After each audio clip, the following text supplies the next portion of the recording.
After being reborn, I took the initiative to sever all ties with Lu Jing. He applied to the National University of Defense Technology in Hunan, so I changed my application to the People's Public Security University in Beijing. The main idea is to stay as far apart as possible. When he came home for the new year to look for me, I drove out overnight for a trip, not answering calls, not replying to messages. As soon as he transferred to the city where I work, I immediately applied for a transfer. Won't even meet him face to face. In my past life, I loved him for 30 years, and was neglected by him for 30 years, got cancer in my 40s. At the final moment of my life, Lu Jing was busy preparing the new house to marry Su Shanshan. The two sons I worked so hard to raise were busy preparing for their weddings. I lay alone on the hospital bed waiting to die. I never want to live such a failed life again. After resubmitting my college entrance exam preferences, my whole body relaxed, finally. I don't have to keep entangling with Lu Jing anymore. No one knows I've been reborn. The deadline for submitting early admission applications is tomorrow at noon. I'm afraid the network will be too slow tomorrow and I won't be able to log in. That's why I stayed up all night to modify my application. In my past life, I chased after Lu Jing for a lifetime, and resented him for just as long. In the end, all I got was a death filled with bitterness. In this life, I no longer wish to have any dealings with Lu Jing. I want to be as far apart from him as the heavens are from the earth, never to meet again. July 13th is my 18th birthday. On that day, I will publicly tell him, I won't get engaged to you. You're free. 15 more days. Just stepped out of the internet cafe when I received Lu Jing's text message. I'm out playing with friends and might be back late. Cover for me. Thanks. 1. I casually replied with yeah. Lu Jing and I grew up together since childhood. His dad served with mine in the military, and our moms are best friends and colleagues. I lived at his house for 3 years, always calling his mother Aunt Lee. His mother treated me even better than her own biological son. I had a secret crush on him. While he liked Su Shanshan, I originally planned to keep these feelings buried in my heart and honestly be his little sister for life. On the day the college entrance exams ended, Lu Jing took me to a bar. While drunk, I was sexually harassed by 2 men when I went to the restroom. If Lu Jing hadn't come looking for me when I didn't return for so long, I don't know what might have happened next. I felt that being sexually harassed was an immense humiliation. I almost committed suicide. Motherly felt that Lu Jing failed to protect me properly and forced him to agree to get engaged with me. Out of guilt, Lu Jing promised we'd hold an engagement banquet as soon as he received the admission letter. Su Shanshan couldn't accept Lu Jing's impending engagement and made quite a scene. Lu Jing found every excuse to comfort Su Shanshan.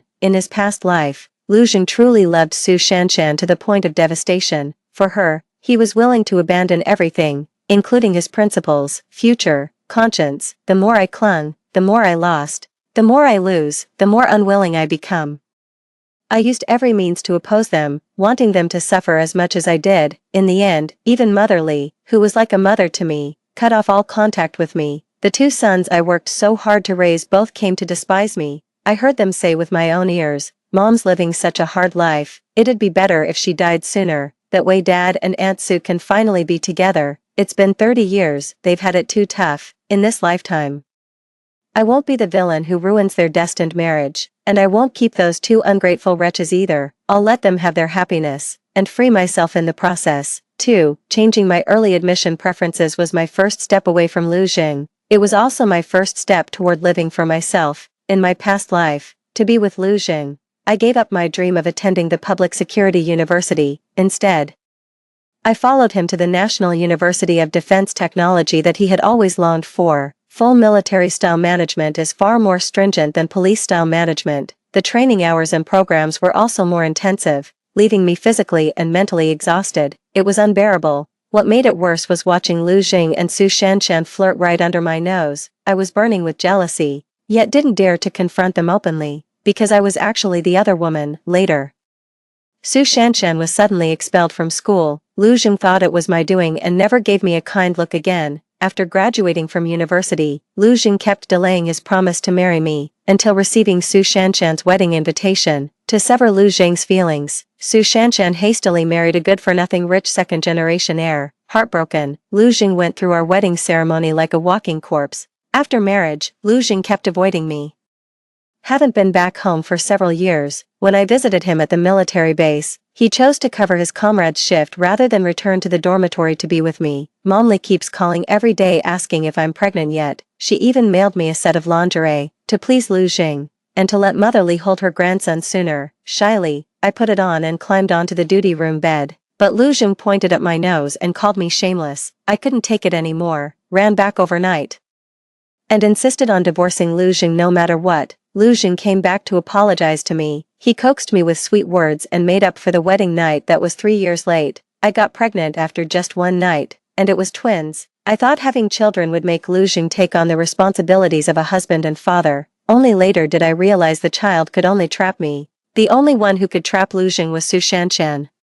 Even though he knew Su Shanshan's provocation caused my difficult labor, nearly claiming 3 lives, he still defended Su Shanshan unconditionally. To make me forgive Su Shanshan, he knelt before me and stabbed himself twice to atone for her sins. At that time, I was still hospitalized, and the 2 babies were still in incubators. He never asked about them, nor even glanced at the children. I had just arrived home when I received a video sent by Su Shanshan. In the video, she and Lu Jing were tightly embraced, dancing a pulse-pounding routine. Returning from night study, Momly noticed my intense focus and leaned over to look. After seeing the video's content clearly, Momly was absolutely furious. That damned boy, abandoning his fiancée to accompany an outsider, I'll skin him alive. That shameless vixen Su Shanshan has no sense of decency. Lu Jing is about to get engaged, yet she's still clinging to him and dancing like that. I'm going to confront her parents about this tomorrow. Su Shanshan's father is a security guard at our school. Her mother is a cleaning lady. As the school's director, Auntie Li has always been considerate towards them, until she discovered Lu Jing was secretly dating Su Shanshan. Motherly values social status compatibility. She looked down on Su Shanshan's family background. She wanted Lu Jing to be with me, because my father is a major. My uncle is the principal of a provincial key high school, and my maternal uncle is a department head. My connections can make Lu Jing's future even brighter. To break up the lovebirds, Motherly would nitpick relentlessly whenever she met Su Shanshan's parents. She hoped Su Shanshan would know her place and stay away from Lu Jing. Yet Su Shanshan and her parents clung desperately to Lu Jing, refusing to let go. In our past life, even with my mother-in-law and I joining forces, we couldn't drive Su Shanshan away from Lu Jing's side. By the time I was exhausted and Motherly became frail with age, Su Shanshan successfully married Lu Jing. She even won over my 2 good sons. In this life, I won't stop them anymore, but I won't interfere with Aunt Li. If Su Shanshan wants to become the Lu family's daughter-in-law, she must pass Aunt Li's test. Aunt Li has only one method of punishing Lu Jing, hitting him with a feather duster. Each strike leaves a bloody mark. Exceptionally cruel. I thought Lu Jing, who got beaten, would blame me for secretly reporting him and ignore me. Unexpectedly, he took the initiative to apologize to me. I'm sorry for the misunderstanding. I just danced with Shanshan, nothing more. Don't worry, I know my place and won't cross the line. 3. He spoke very sincerely. If I hadn't been sharp-eyed and spotted the hickey on his neck, I might have believed his nonsense. He's always been a liar. When we were kids, he used all sorts of little tricks to deceive me, made me cry for him, laugh for him, and make a scene for him. I don't think he's a bad brother though, because he spoils me a lot. After giving birth, he lied to me saying he had already cut off contact with Su Shanshan. I took our 2 sons to the military base to celebrate his birthday, but in his dorm room, I saw Su Shanshan and her daughter along with a room full of women's belongings. Later when I was gravely ill and about to die, I asked him to visit me at the hospital. He claimed he was injured and couldn't walk properly. In reality, he was busy preparing for his wedding with Su Shanshan. In my past life, he deceived me for an entire lifetime. In this lifetime, I'll never believe another word he says. As long as I don't believe, he can never deceive me. I gently waved my hand. No need to explain. I have no right to interfere with your freedom. When Su Shanshan sent me the video, your mom happened to be beside me. I didn't tell on you. She just had bad luck. Public displays of affection die fast. If she hadn't deliberately provoked me, trying to assert her dominance in front of me, she wouldn't have been humiliated by Motherly. Lu Jing smiled bitterly. How could you not have the right to interfere with me? Once we receive the admission letter, we'll be engaged. After the engagement, I'll be yours. To command, to serve, to devote myself entirely until my last breath. That won't happen. I won't receive the National University of Defense Technology's admission letter, nor would I ever get engaged to you. You don't have to force yourself like this.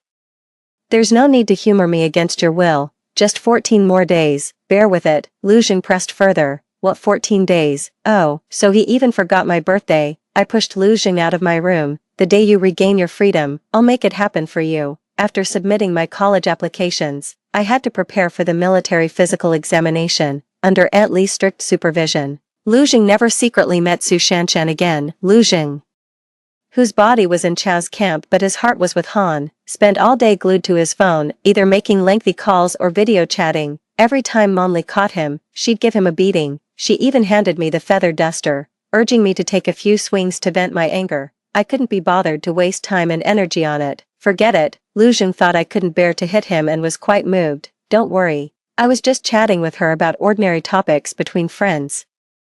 Nothing else. I know I'm engaged and won't mess around. What does an engagement even mean? Even a marriage certificate couldn't stop him from having a secret affair with Su Shanshan. I responded vaguely. Just running, long jumping, and doing sit-ups every day exhausts me half to death. Plus, I have to practice questions to prepare for psychological tests. I simply don't have the energy to care who he's being ambiguous with. Lu Jing was very worried that Su Shanshan might not pass the interview, and asked me if there was any backdoor approach available. If I had the intention, there would naturally be ways to make it happen, but why should I trouble my own family for someone I dislike? No, weren't you always pursuing fairness and justice? Now you're making an exception for Su Shanshan. Lu Jing was very dissatisfied with my answer, but didn't say anything. He just never initiated conversation with me again afterward.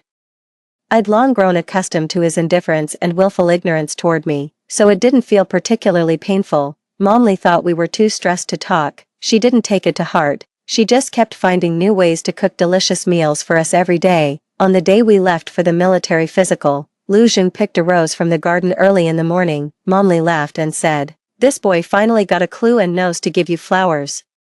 I didn't tell Aunt Li that it was Su Shanshan who liked roses. These flowers aren't for me. Su Shanshan slapped me the moment we met. You're too vicious. Not content with stealing Lu Jing, you even had Aunt Li fire my parents. Were Su Shanshan's parents fired? It seems Mother Li is truly furious this time. But what does this have to do with me? Su Shanshan doesn't dare confront her future mother-in-law directly, so she takes it out on me. If the tiger doesn't show its might, she thinks I'm a sick cat. I raised my hand to strike back, but Lu Jing stopped me. Her parents lost their jobs, and her family is going through tough times. Don't take it to heart with her. If you're really that angry, just hit me instead. A few more hits would be fine too. I laughed in anger. Just because her family is having a hard time, does that give her the right to slap me? Am I her punching bag? I asked Lu Jing, what are you to her?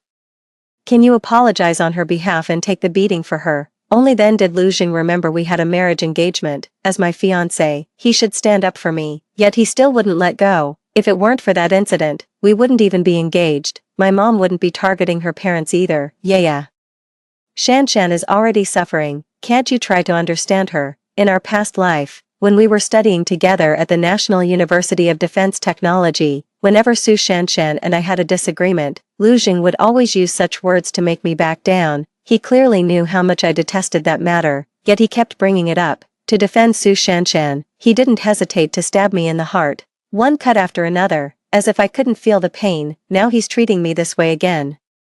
But I won't back down anymore. With a cold expression, I slowly pried Lu Jing's hand away. Lu Jing feared I might make a scene and cause Su Shanshan trouble, so he humbly begged me to forgive her. Yeah, she really didn't mean to hit you. She was just too angry. I took a deep breath and interrupted Lu Jing's words. Should I call the police now? Lu Jing knew that if I called the police, Su Shanshan would have no chance to attend the interview. After hesitating for a moment, Lu Jing stepped aside. I slapped Su Shanshan across the face. At the last moment, Lu Jing still couldn't bear to let Su Shanshan take that slap. He pushed Su Shanshan aside and offered his own face instead. I put all my strength into that slap, leaving a bright red palm print on Lu Jing's face. Su Shanshan exclaimed in shock, "Brother Jing, why would you do this? How dare she hit you? I'll avenge you." Lu Jing stopped Su Shans, his eyes red as he asked me, "Is it okay now?"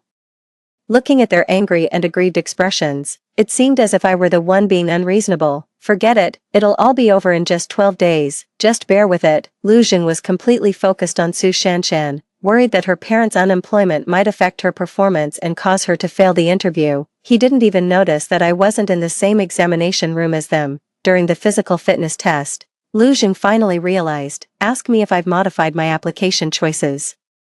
I don't want to talk to him. Nodding lazily, Lu Jing actually felt somewhat angry, suddenly felt I couldn't handle full military-style management, so I decided not to go. Lu Jing pressed me about which school I listed as my first choice, telling him might make them happier and cause me less trouble. Public Security University, Lu Jing subconsciously murmured, so far away. Staying far away won't disturb your loving relationship. I remained silent and brushed past Lu Jing. As I descended the steps, a hand reached out from behind and pushed me. Though I managed to grab the handrail in time, I still twisted my ankle. Not serious, but it will definitely affect the fitness test results. Su Shanshan sneered. You almost made me fail the interview, so I'll make sure you fail the fitness test too. I glanced at the surveillance camera above and said nothing. The test is about to start, and I don't have time to argue with Su Shanshan. Upon learning that I had sprained my ankle, the examiner moved my name to the end of the list. 5. They even thoughtfully arranged for someone to give me a massage. The first event was a 50-meter dash, which I completed in 15 seconds. Failed. There are 4 projects in total, and I must pass all the remaining 3, otherwise, I won't be able to get into the early admission batch. I'll have to go through the regular admission process. The examiner's gaze at me was also full of concern. In the standing long jump, my first attempt was only 4 meters. It wasn't until my third jump that I barely passed. I passed both the subsequent 800-meter run and sit-up tests. I called the police as soon as I left the examination room. Su Shanshan was arrested by the police. Lu Jing was frantic. After failing to negotiate with the police, he reluctantly came to beg me. Yeah, can you forgive Shanshan? She didn't mean to. I asked Lu Jing if he had seen the surveillance footage. Had he taken even a single glance, he wouldn't have been able to utter such words. Lu Jing knew deep down that Su Shanshan was doing it on purpose, yet he still made excuses for her. She has some misunderstandings about you. I'll gradually guide her through them. I promise she'll never do anything to hurt you again. Su Shanshan always thought the bar incident was something I staged myself, all to separate her from Lu Jing. That was my hidden scar, yet they kept bringing it up in front of me. Now Lu Jing has brought it up again. I flatly refused. Your guarantee is useless. You can't control her, nor can you bring yourself to punish her. Lu Jing was extremely embarrassed, for Su Shanshan's audacity, and for my refusal to save face, but he still couldn't let go of Su Shanshan. You really can't. I interrupted Lu Jing's words. Those who do wrong deserve punishment. She got what she deserved. I won't forgive her. In my past life, I was too weak-willed, always unable to be ruthless. That's why Su Shanshan kept trampling over me again and again. This time, I'm determined to teach her a lesson. As I turned to go back to my room, Lu Jing grabbed my arm and pleaded in a low voice. If I were to ask for a favor based on all the kindness I've shown you over the past 10 years, would you grant me this face? Lu Jing had truly been exceptionally good to me these past 10 years. He protected me like an elder brother, gave in to me, took the blame for me, and even fought and swore for me. Especially after my mother passed away. If it weren't for him, I would have developed psychological issues long ago. How could I have even taken the civil service exam? It was precisely because of all his kindness towards me that I couldn't let go of him in my past life, always hoping he would turn back. I had no parents to rely on, no siblings for company. There was only him. Back then, I didn't know that once a man has someone in his heart, he can no longer spare a thought for his childhood sweetheart. In this lifetime, there will be no more intersections between him and me. It's time to repay this debt of affection. Fine, remember what you said. From now on, we owe each other nothing. Seeing the finality in my tone, Lu Jing grew somewhat panicked. As he tried to say more to me, I directly shook him off and closed the door, unable to knock my door open. Lu Jing sent an apology text message. Yeah, I'm sorry. I've made you sad again. See, he knows everything. Yet he still protects Su Shanshan without hesitation. Apologies are meaningless. You're just following your true feelings. Anyway, I don't love you anymore, no matter how heartbreaking. It's only 6 days, just endure it and it'll pass. After coming out, Su Shanshan not only didn't restrain herself but instead intensified her provocations and insults towards me. You're just a parasite living under someone else's roof. Who do you think you're fooling with that act? Calling the police? Do you really think that'll work? Don't you know Xing's father is a military officer with powerful connections? Could you stop shamelessly clinging to Xing? Even if you stubbornly persist, how long can you keep it up? Once we enter the National University of Defense Technology, we won't return even once a year. Do you think you'll ever see him then? No matter how much Aunt Li protects you, she can't drag Xing back from school for you. Jing doesn't like you at all, so how could he possibly fall for you because of some responsibility you forced upon him? He'll never get engaged to you, and he'll certainly never marry you. Just give up already." I was busy selecting a dress for the coming-of-age ceremony and initially had no intention of paying attention to Su Shanshan. I simply couldn't stand her arrogant and foolish demeanor. Decided to kindly give her some advice. "Has Lu Jing never told you? My father is also a major, the same rank as Lu's father. My uncle is the school principal, and my maternal uncle is the department director. If I wanted to destroy you, even Lu Jing couldn't save you. You thought Lu Jing pulled strings to get you released. Wrong. He begged me to spare you and promised there would never be a next time. Only then did I agree to let you go. If I hadn't given my approval, forget about National Defense University. You wouldn't be able to attend any school requiring political vetting. Understand?" Su Shanshan didn't believe I had such powerful connections. "Keep bragging. Whoever saw your dad during high school? When did the principal ever give you special treatment? Is a department head even that important? You're just a homeless loser mooching off the Lu family." 6. The words homeless loser stung me deeply. Although I come from a privileged family with many people who could back me up, but I don't have a home. My father is a workaholic and never comes home. The last time I saw him was at my mother's funeral. It's been over 3 years now. Both my uncles are very busy with work and have their own families to take care of. No one has time to look after me. Ever since my mother passed away in a car accident, I've been staying with the Lu family. For the past 3 years, Aunt Li has treated me like her own daughter. I've always treated Aunt Li as my own mother, until I was reborn and came back. Recalling all her accusations and coldness towards me after my fallout with Lu Jing in my past life, I could never be as close to her as before. Every day living with the Lu family was pure torment. 3 more days to go. The day before my birthday, my aunt called. "There's something I've thought about over and over, and I feel I should tell you. There's new information about that molestation incident. In my past life, I avoided this topic completely. Just hearing the word molestation would send me into a rage." Didn't let Aunt continue. "Now I've come to terms with it and want to hear what kept her awake so early in the morning. Speak." "The 2 who harassed you were likely instigated by Li Chenmei. They were already heavily drunk at the time and were directed to notice you. According to their accounts and the bar staff's description, that person was probably Li Chenmei. None of the nearby surveillance cameras captured her face clearly, so there's no proof she was at the bar then, nor is there any evidence showing she was the one who told them to harass you. That's why Aunt never mentioned it to you.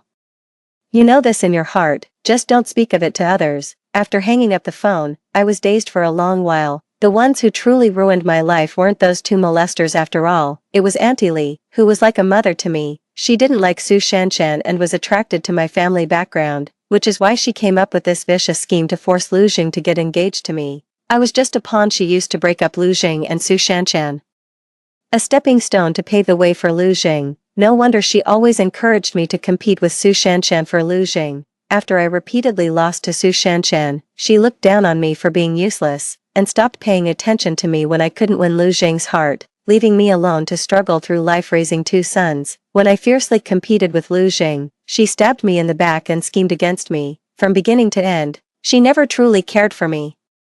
Nothing but calculation and exploitation. Aunt Li pushed the door open with a big smile, holding a large box in her hands. Yeah, Aunt Li has prepared a surprise for you. Open it quickly and see." I obediently took the box and opened it, feigning a look of surprise. "Wow, what a beautiful dress. Thank you, Auntie Li." Auntie Li held the dress against me, looking more and more pleased. "On your engagement day, will you wear this dress?" "Yes, I'll wear this dress when I get engaged to Lu Jing.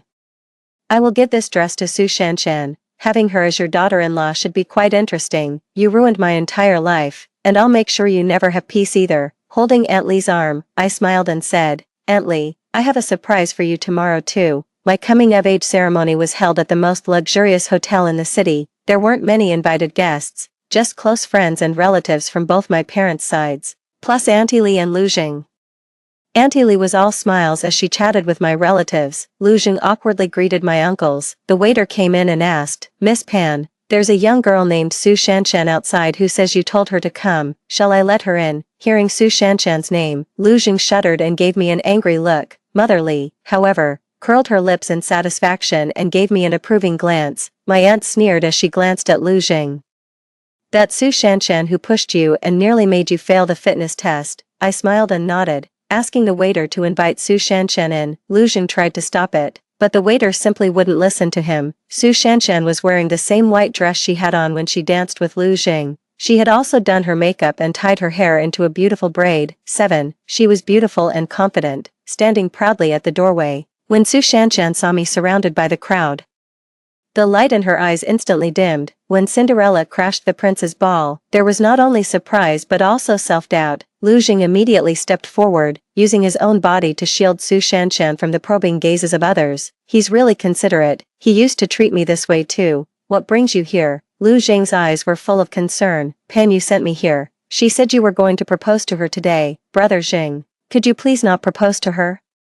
I really like you. I know I'm not as good as Pan Yu, but I truly adore you. Su Shanshan's voice gradually trailed off. She had just turned 18, and seeing my birthday made her realize the gap between us. If she were Lu Jing, she would choose me over herself too. She clutched Lu Jing's hand tightly, like a drowning person grasping the only floating log. Seeing my prolonged inaction, Mother Li's face showed impatience, reminded her, yeah, why did you ask her to come? As if suddenly enlightened, I asked the waiter to fetch a large box from the upstairs room and handed it to Su Shanshan. This is the engagement dress Aunt Li gave to her future daughter-in-law. Try it on and see if it fits. Su Shanshan held the box with both hands, looking at Aunt Li in pleasant surprise. Auntie, are you having Lu Jing get engaged to me? And you even gave me a dress. Lu Jing stared at me in panic.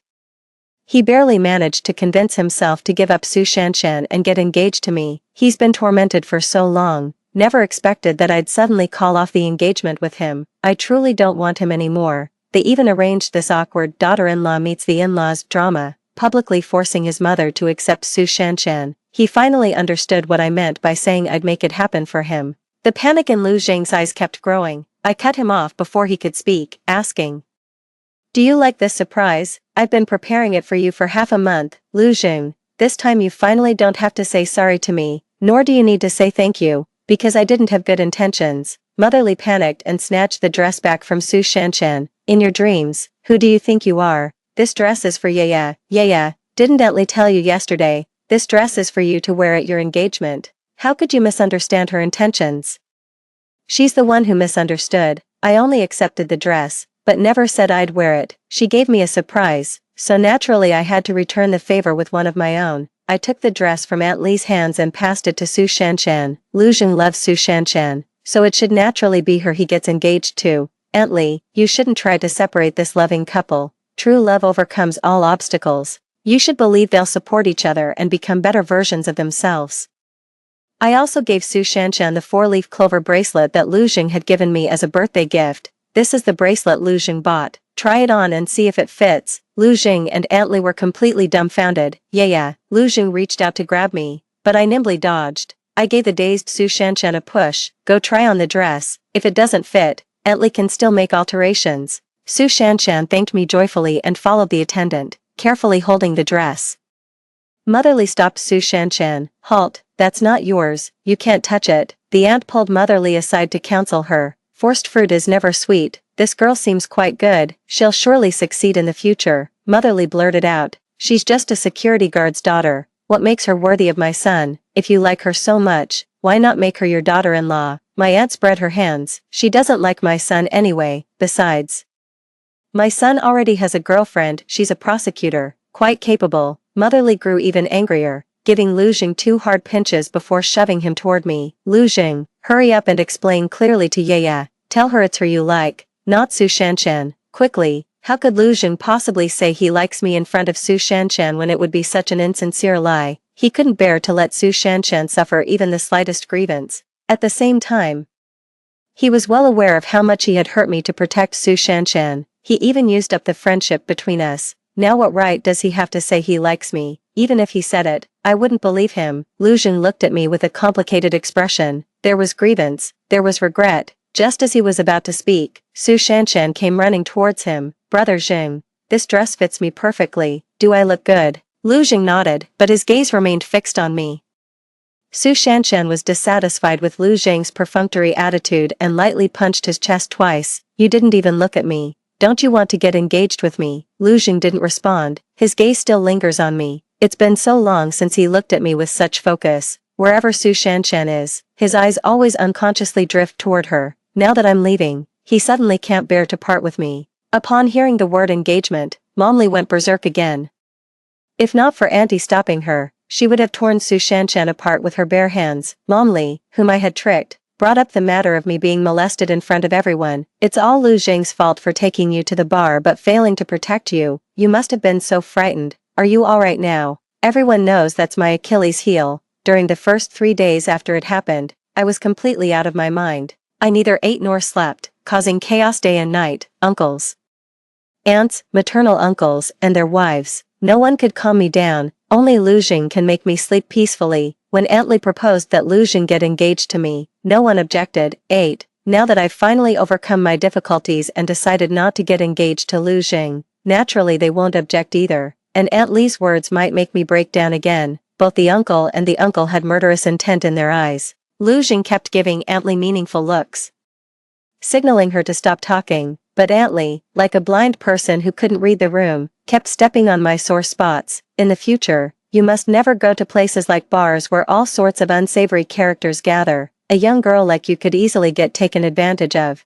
The uncle angrily tried to stand up, but the aunt held him back. Teacher Li, you were at the bar that day too, weren't you? Why were you still wearing a mask in the middle of summer? Were you sick or was there something you couldn't disclose? Since you were there, why didn't you just call Yaya home directly, knowing the truth had been exposed? Mother Li didn't dare say another word. To ease the tension, the aunt asked about the admission results. Is Yaya still applying to the National University of Defense Technology? Has the admission list been released? Auntie has already prepared the suitcase, laptop, and other things you'll need for the start of school.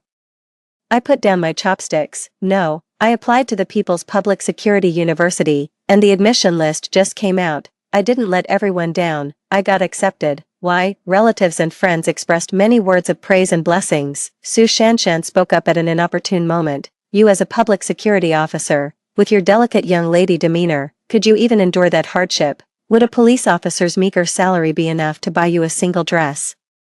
Lu Jing wanted to cover Su Shanshan's mouth, but she playfully kissed his palm instead. Such intimate little gestures were sweet and thrilling when shared between just the two of them. It appears particularly vulgar in public. Lu Jing blushed crimson, not even daring to lift his head. I retorted calmly and firmly, someone like me is actually most suited for police studies.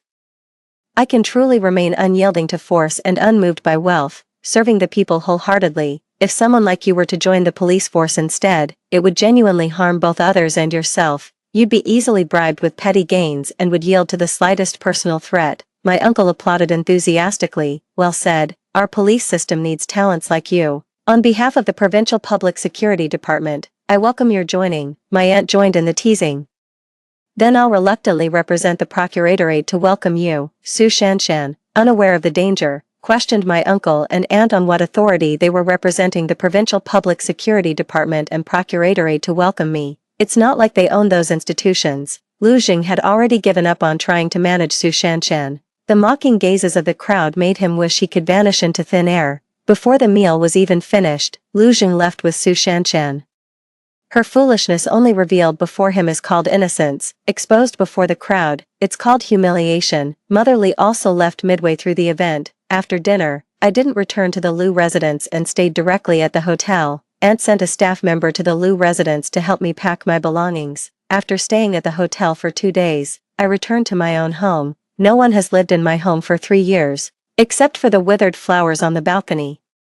Everything remains the same as when my mother was still here. After tidying up briefly, I put on the clothes my mother used to wear and lay on her favorite rocking chair, dreaming of being loved. My mother was a very beautiful and elegant woman who loved dressing up and having fun. My mother spoiled me, giving me whatever I wanted. She said I grew up without a father around, and was a sensitive girl. She had to give me lots and lots of love so I could grow up healthy, but before I could grow up, she was gone. After receiving the admission letter, I took a photo and sent it to my dad. I want to go see him. I wonder if he's available now. I never got a reply from Dad, but instead received Lu Jing's apology. Yeah, I'm sorry. When you had conflicts with Shanshan, I always took her side and neglected you. I don't like her, nor have I ever considered getting engaged to her. I just pitied her and wanted to help her. I believe what he said is true. He likes Su Shanshan, but not to the extent of wanting to marry her. In his previous life, half the reason he couldn't forget about Su Shanshan was because he couldn't have what he desired. The harder it is to obtain, the more you desire it.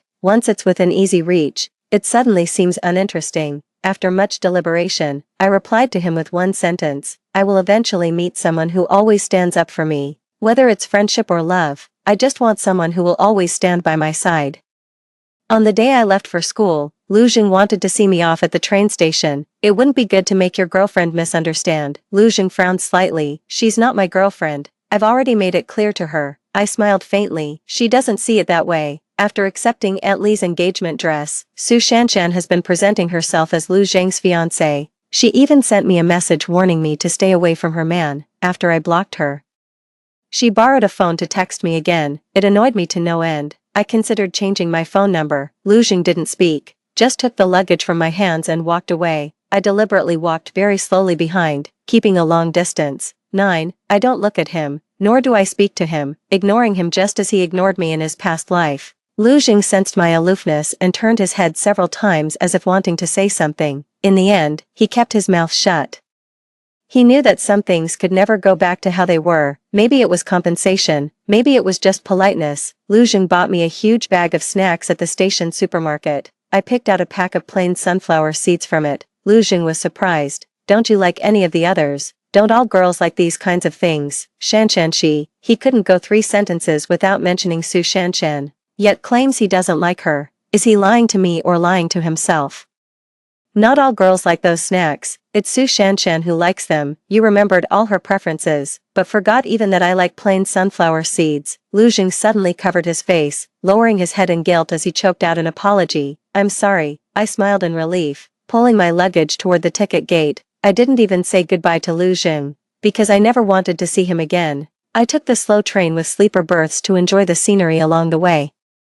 The girl sitting across from me saw me holding a civil code book and asked if I was a freshman, and which school I attended. Upon asking, I learned her name was Wei Wei, and she was also from the public security university. That was truly rare. This year, the university only recruited 2 female students from our entire province. I happened to meet her right after boarding the bus. She was quite outgoing and familiar, calling me sister after just 3 minutes of conversation.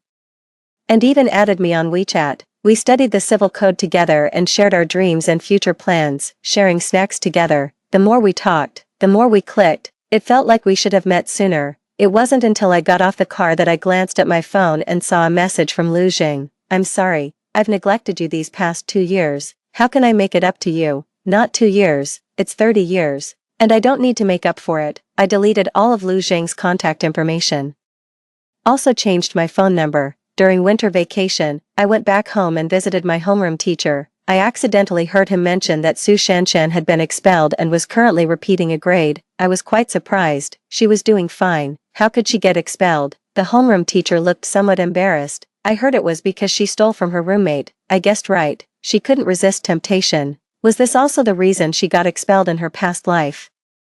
Why did Lu Jing mistakenly think it was me who did it back then? Was it his habit to blame me for every bad thing that happened to Su Shanshan? In this life, I wasn't at the National University of Defense Technology and had already cut ties with him early on. That's why he didn't suspect me. A year later, I went on a mission with my senior brothers and saw Su Shanshan at a nightclub. She was intimately embracing a shifty-eyed rich second-generation heir. I suddenly realized that in her past life, she might not have married that idle rich heir just to make Lu Jing give up on her. She had a flash marriage precisely because she liked his money, clearly bending for money, yet deliberately leaving Lu Jing with the beautiful illusion of love's sacrifice. To make Lu Jing live in guilt for the rest of his life. Later when she left the rich second generation, it might not necessarily be due to domestic violence, because by that time the rich second generation's family had gone bankrupt. Lu Jing was no longer under his parents' control. He had money, power, and connections, and his relationship with me wasn't good. Seeing hope of rekindling her old flame with Lu Jing, she sought his protection under the pretense of domestic violence.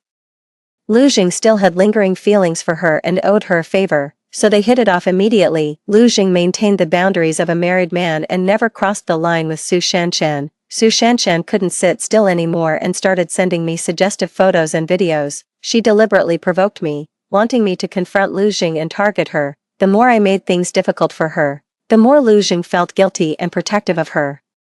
It was through these petty tricks that she gradually drove a wedge between me and Lu Jing, ultimately succeeding in taking my place. In my past life, Both Lu Jing and I were targets of her schemes. I can't believe I lost to such a despicable person, and in such a humiliating way. This grudge can't just be left unsettled. Rich kids are also our targets. As long as Su Shanshan's urine test comes back positive, she's done for.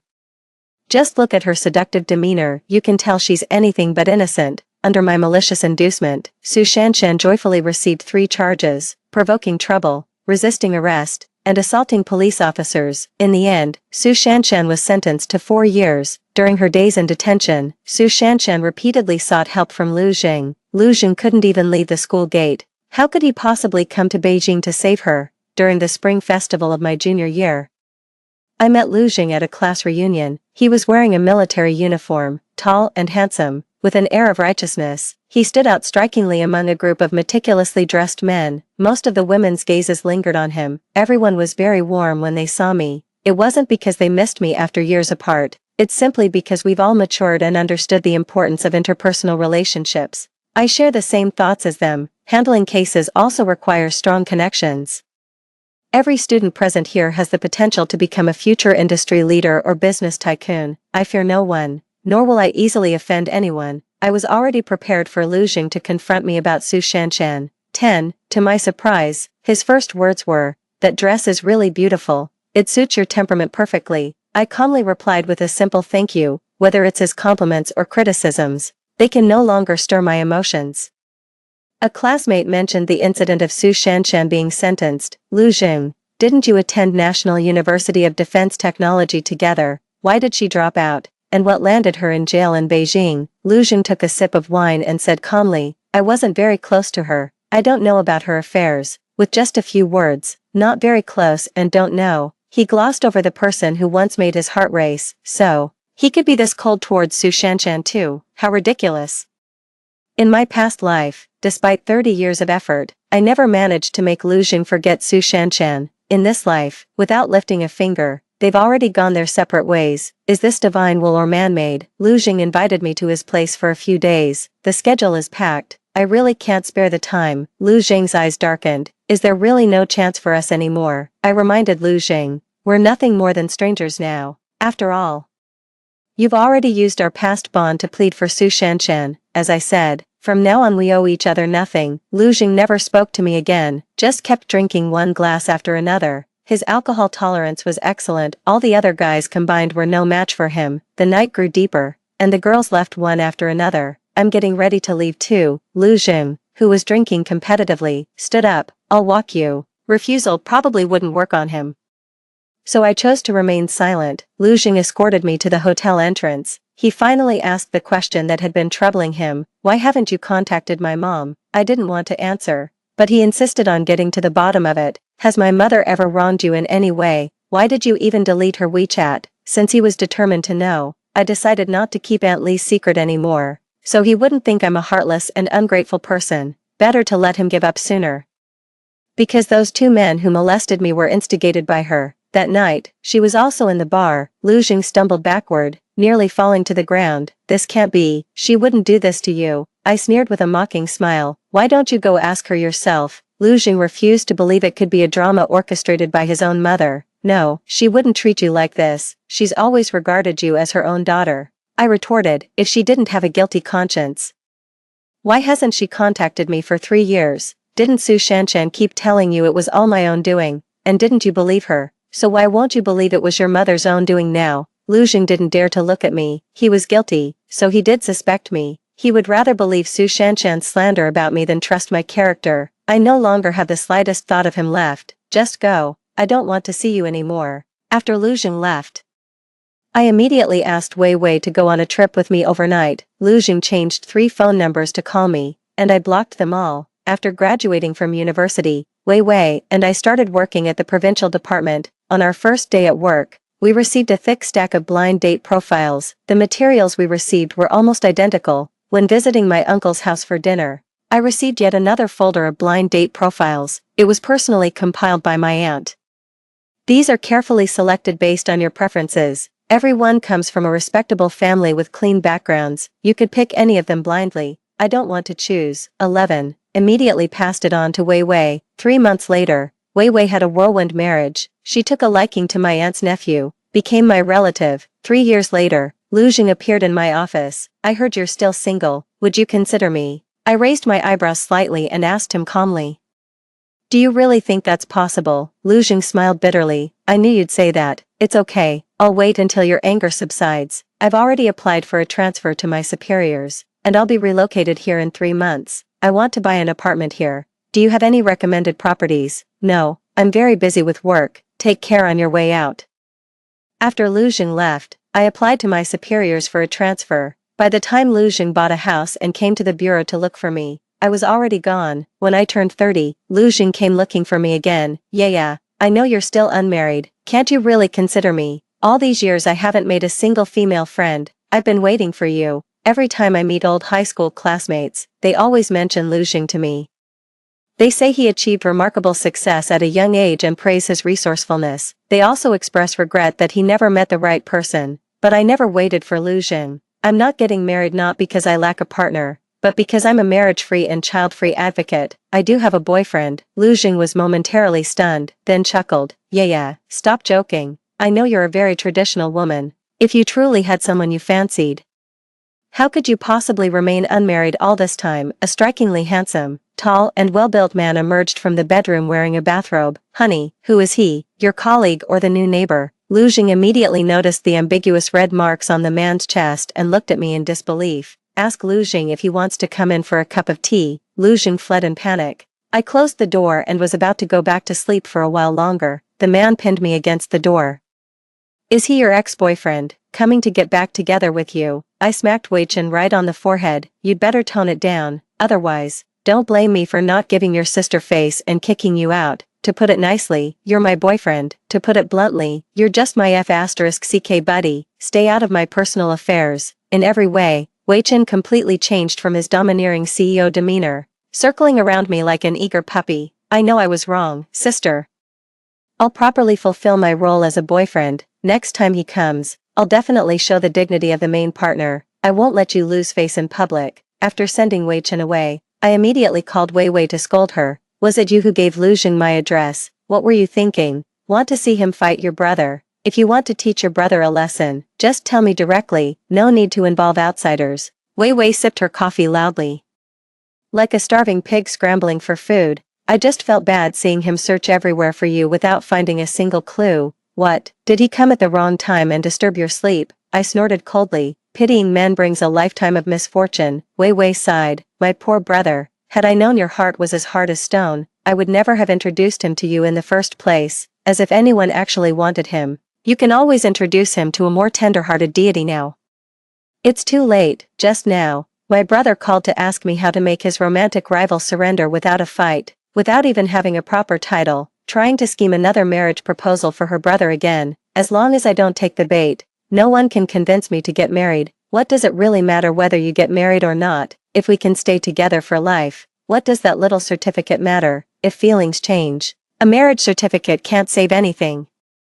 Isn't it nice to be free and follow your heart? Lu Jing's side story. I thought I had plenty of time to win Pan Yu back. I thought she just needed time to forgive me. I waited patiently for her to forget those unpleasant things, until I saw that man in a bathrobe in her house. So she had already fallen in love with someone else. How could the girl I protected for 18 years be taken away by another man? The moment I saw him, I had only one thought: kill him, but I didn't dare.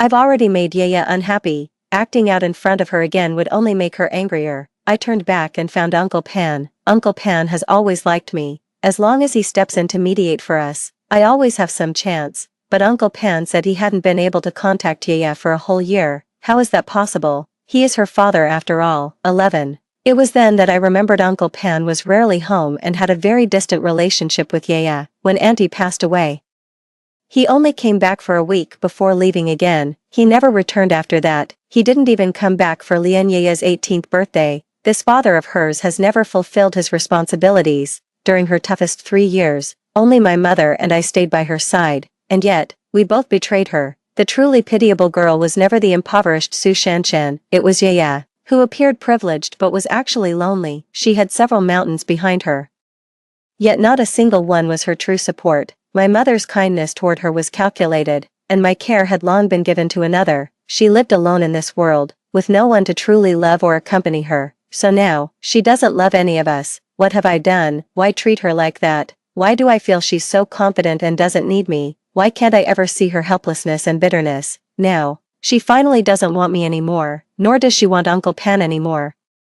This is the retribution we deserve. Su Shanshan came to me again wanting to reconcile. A woman who's been with several men and even served time in prison isn't worthy of a second glance from me. If she hadn't kept playing the victim and seeking sympathy in front of me, Yaya wouldn't have left me. I hate her and want to frame her into prison again. The thought of my mother made me agree. Took her back to my hometown to visit my mother. I said to her, "If you can convince my mother to accept you as her daughter-in-law, I'll marry you." Just as I guessed, my mom and Su Shanshan tormented each other for over half a year. The more they tried to adjust, the more they wished the other would drop dead. Later they had a huge fight, both ended up in the hospital. My mom threatened me, saying if I dared marry Su Shanshan, she'd jump to her death. Later, I didn't marry Su Shanshan. It wasn't because I was afraid my mother would commit suicide. Because I caught the eye of the commander's daughter, Ya Qianling. She was desperate and insisted on marrying no one but me. The commander, helpless against his precious daughter's persistence, came to ask me personally what I thought. What could I possibly think? Such a spoiled and willful woman is naturally the one to marry and bring home to serve my mother. On the wedding day, my mother put on her mother-in-law airs, making Yao Qianling kneel and serve her tea.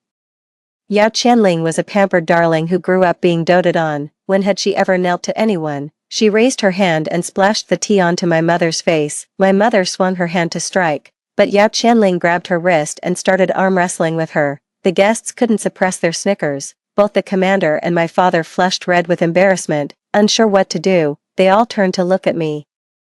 I won't take sides with anyone. This daughter-in-law is the well-matched, privileged young lady my mother wanted, someone who could help advance my career. What reason does she have not to be tolerant? This family was one that Yao Qianling cried and made a scene over, threatening the commander countless times just to marry into. What reason did she have to not accept my mother as her mother-in-law? I poured all my energy into work, completely ignoring how my mother and wife were causing chaos at home. When I was in a good mood, I'd go back to visit and spend time with the kids. When I was in a bad mood, I'd just stay at the office. My wife praises me for being good. Unlike other men who only side with their mothers to bully their wives, she says I'm an exceptional man, capable, ambitious, and never fool around outside. Marrying me was the best decision she ever made in her life. Are women really this easy to satisfy?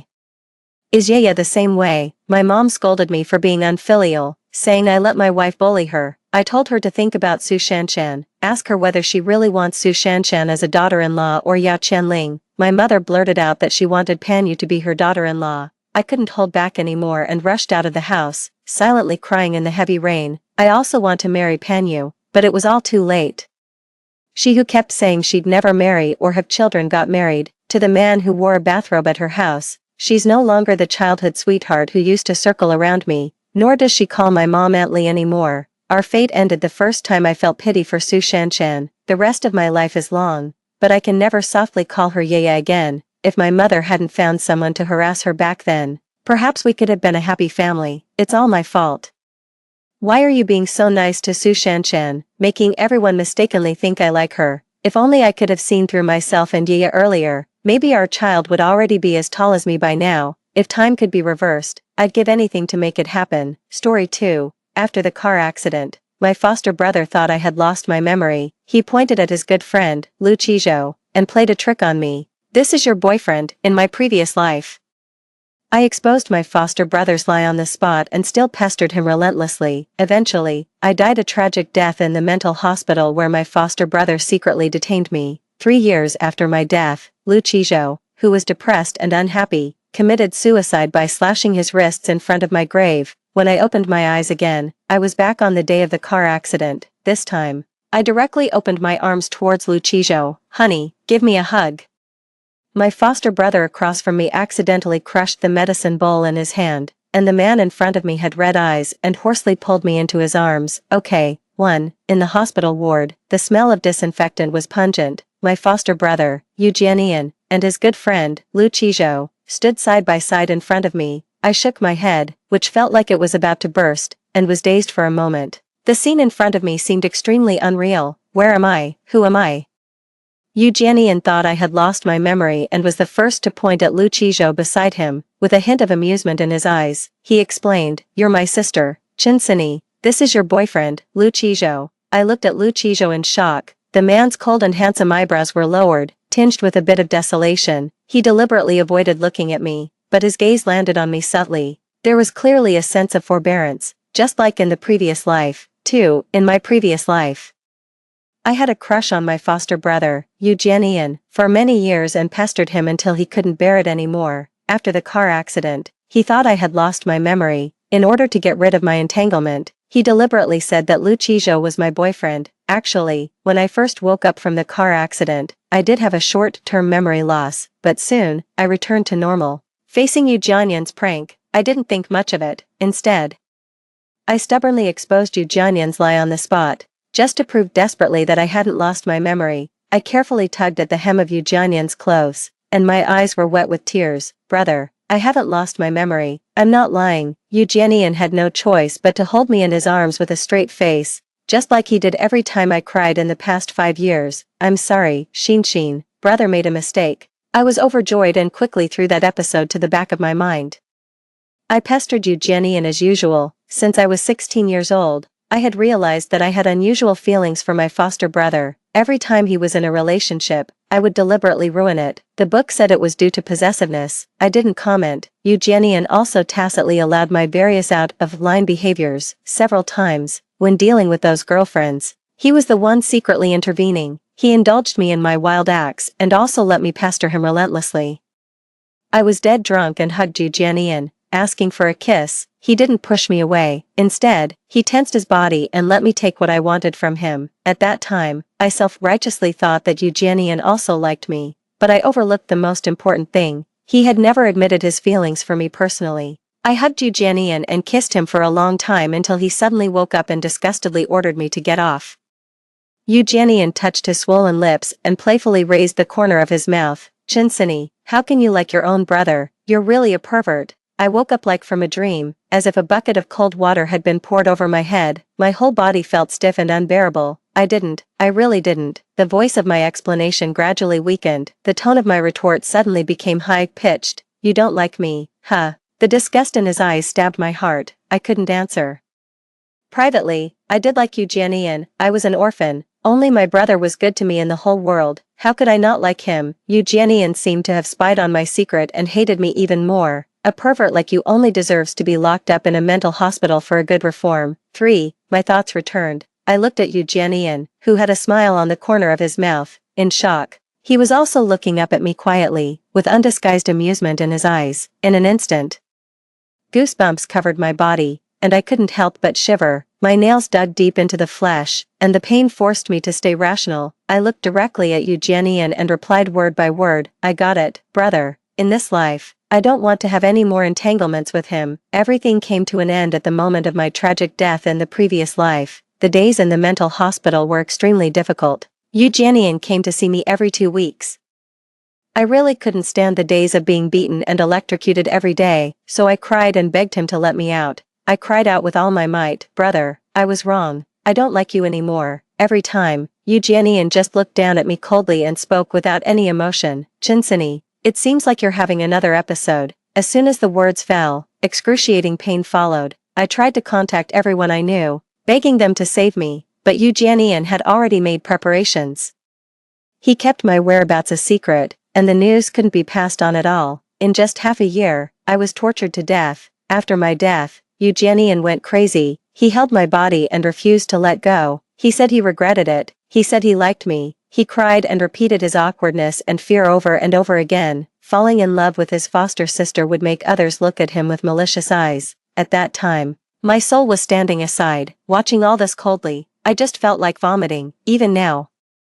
When I see Eugenian, I still feel physically nauseous, so I turned my gaze to Lu Qizhou beside me. I opened my arms towards him and coquettishly said, holding back my tears, "Honey, give me a hug." 4. Clang. The sound of the porcelain shattering was particularly harsh in the hospital ward. I looked sideways slightly. Eugenian's palm was covered in blood, and the brown medicine juice mixed with the blood and flowed to the ground. It was extremely disgusting. He stood there and the amusement in his eyes disappeared without a trace. What replaced it was endless anger. However, I didn't have the energy to care about him now. All my attention was on Lucijo. Since that honey just now, Lucijo's eyes had quickly turned red. He stiffened his body and looked up at me in surprise. A mixture of confusion and excitement surged in his eyes, and finally condensed into a deep tremor. His lips moved, and his voice was hoarse. He took a few quick steps forward, hugged me tightly, and replied in a low voice by my ear, "Okay." Eugenian clenched his injured fist, and blood gushed out continuously. He coughed a few times, raised his injured left hand, and held it in front of me. The smell of blood made me frown. Lucijo quietly moved me aside and pulled his windbreaker to wrap me tightly. I stuck my head out of his arms, and then a warm palm covered my eyes. "Don't look, it's disgusting."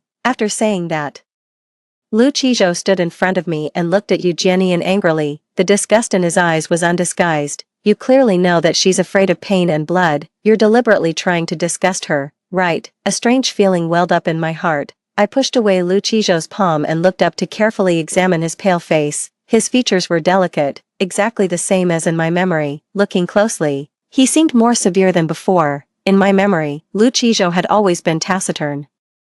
This was the first time I had seen him accuse someone so mercilessly like today. Apparently, Eugenian also found it incredible. "It's none of your business." Eugenian rolled his eyes and shakily stretched his hand over, as if looking forward to my reaction. Shin, I'm injured. If it were before, I would definitely be in a hurry to find ointment, applying it to Eugenian while shedding tears. But now, I shrank a little more into Lucijo's arms and looked at the dirty hand with disgust.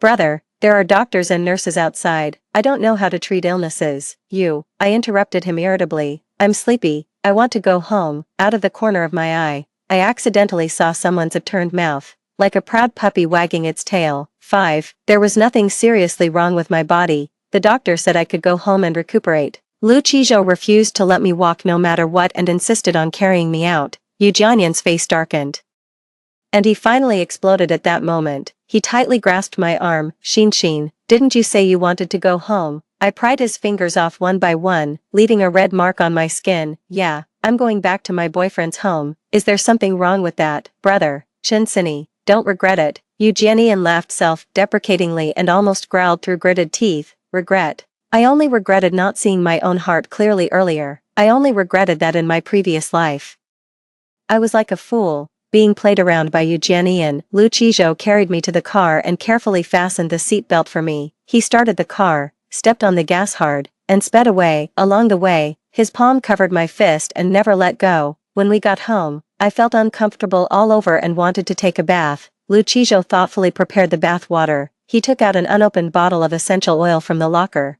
When opened, it was the jasmine scent I liked. Then Lucijo opened the cloakroom and picked out a set of home clothes with tags from inside. Surprisingly, it fit my size perfectly. I was a bit puzzled. Lucijo scratched his head, and his face turned red to the roots of his ears. "I thought it suited you when I was shopping, so I bought it casually." Casually bought so many. I pointed behind him at the women's clothes that occupied most of the cloakroom. They were all new, and they were all from the brands I liked. Don't get me wrong, I just, I blinked at him, looking forward to what he would say next. Lucijo sighed, with an expression of "I'm not pretending anymore." What's wrong with buying clothes for my own girlfriend? Was this still the Lucijo in my memory, who was so inferior and sensitive that he would blush when talking to me for one more sentence? In my previous life, until I died in the mental hospital, I didn't have much interaction with him. So much so that after my death, I only barely glimpsed Lucijo's deep love for me. 6. In my previous life, my soul was always imprisoned in the apartment where I lived before. After realizing my special feelings for Eugenian, I moved out of the U family. After learning of my death, Lucijo went to Eugenian alone to ask for an explanation.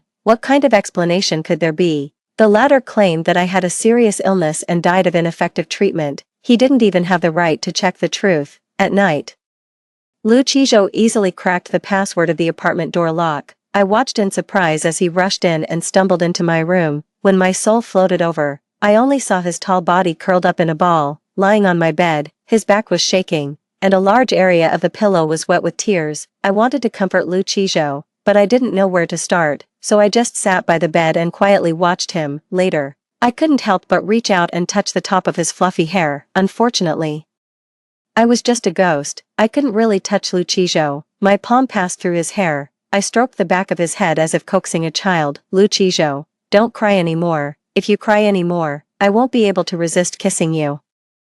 The delicate face under my palm trembled for a moment. Lucijo suddenly opened his eyes, and big tears rolled down. Then he closed his eyes in despair again. Liar. The air fell silent. Only the low sobbing sound kept echoing in the room. 7. From that day on, Lucijo moved into the apartment and accompanied my soul. Others laughed at him for being a fool. I also thought he was a fool, because Lucijo always liked to talk to himself. He would share happy things with the air one moment and pour out his bad mood the next. I listened silently beside him, quietly watching his cold face covered with tears. Lucijo got thinner day by day. I knew he was sick. There were always big boxes of medicine on the dining table. I advised him to live well. Unfortunately, it was useless. He couldn't hear me at all. We lived together day and night for a full 3 years. But we were like two lonely souls, separated by an insurmountable barrier. We couldn't touch, couldn't reach, and couldn't hear each other. The longer I stayed in the human world, the more transparent my soul became. I thought that before long, I would completely disappear from this world. Lucijo still went out early and came back late every day. I couldn't leave the apartment and didn't know what he was busy with. Until the 3rd anniversary of my death, Lucijo deliberately turned on the TV and tuned to the news channel, before going out. He took a deep look in my direction. My eyebrows twitched. I always felt that something was about to happen. Soon, the TV station broadcast an emergency news dash. Eugenian, the head of the Yu family, died in a car accident. The incident was suspected to be due to personal grudges, and the perpetrator had fled. Currently, the police are making every effort to hunt down the perpetrator. It was Lucijo. He was so stupid. I was extremely flustered. My soul generated huge energy and actually broke through the obstruction of the apartment. Following the guidance of some kind of energy, I floated to my grave. Lucijo was hugging my tombstone, crying like a fool. Shin, I finally avenged you. There were several empty medicine bottles and empty beer cans at his feet. I was running around anxiously beside him. In the huge cemetery, there was not a single person. And no one noticed Lucijo's abnormality. Lucijo, I order you, don't die. Do you hear me? My almost hysterical roar briefly woke up his consciousness. Lucijo took a deep look at me, and a satisfied smile spread across his face. You came to pick me up, right? As soon as the words fell, he used a dagger to resolutely cut the skin on his scar-covered wrist. Chinsini, if there is an afterlife, I will definitely bravely hold your hand. 8. Fortunately, God gave me a chance to be reborn. Looking at the handsome face so close at hand, my face turned red. And my eyes filled with tears. The appearance of Lucijo before his death deeply stabbed my heart. I grimaced in pain. A warm palm gently stroked my face, slowly wiping away the tears from the corners of my eyes. Does the wound hurt again? The car accident wasn't serious, and I only had superficial injuries on my body. Compared to the injuries in my previous life, it was nothing. I didn't feel pain anymore. I don't want Lucijo to know about my rebirth. I nodded and greedily savored Lucijo's warmth. It hurts so much. It's killing me. Only a kiss can make it better. You're so delicate. Lucijo licked his lips, and his black pupils sparkled. Just a kiss. Is that enough? Before I could react, someone held the back of my head. An overwhelming kiss came crashing in. It was as if he wanted to crush me completely. I was kissed so hard that I couldn't breathe. Just then, my phone rang inappropriately. It was Eugenian calling. I didn't want to answer it, but the other side seemed tireless and showed no sign of stopping. Impatiently, I tried to hang up the phone, but accidentally pressed the answer button. Shin, brother has thought about it. You'd better go home and live there. It's better to have an aunt taking care of you. A muffled groan accidentally escaped from the corner of my mouth. Eugenian must be crazy. Shin, what are you doing? Answer me. Don't get distracted. I didn't have time to answer. My finger was held and used to end the call. Half an hour later, I was still clinging to Lucijo and couldn't get down. The sound of pounding on the door mixed with curses came from outside. Lucijo, who allowed you to touch her? 9. Eugenian is really noisy. I don't want to pay attention to him, but he doesn't seem to be planning to leave. I got down from Lucijo's body with a sullen face. He rubbed the top of my disheveled hair and smiled with his eyes and eyebrows curving. Be good.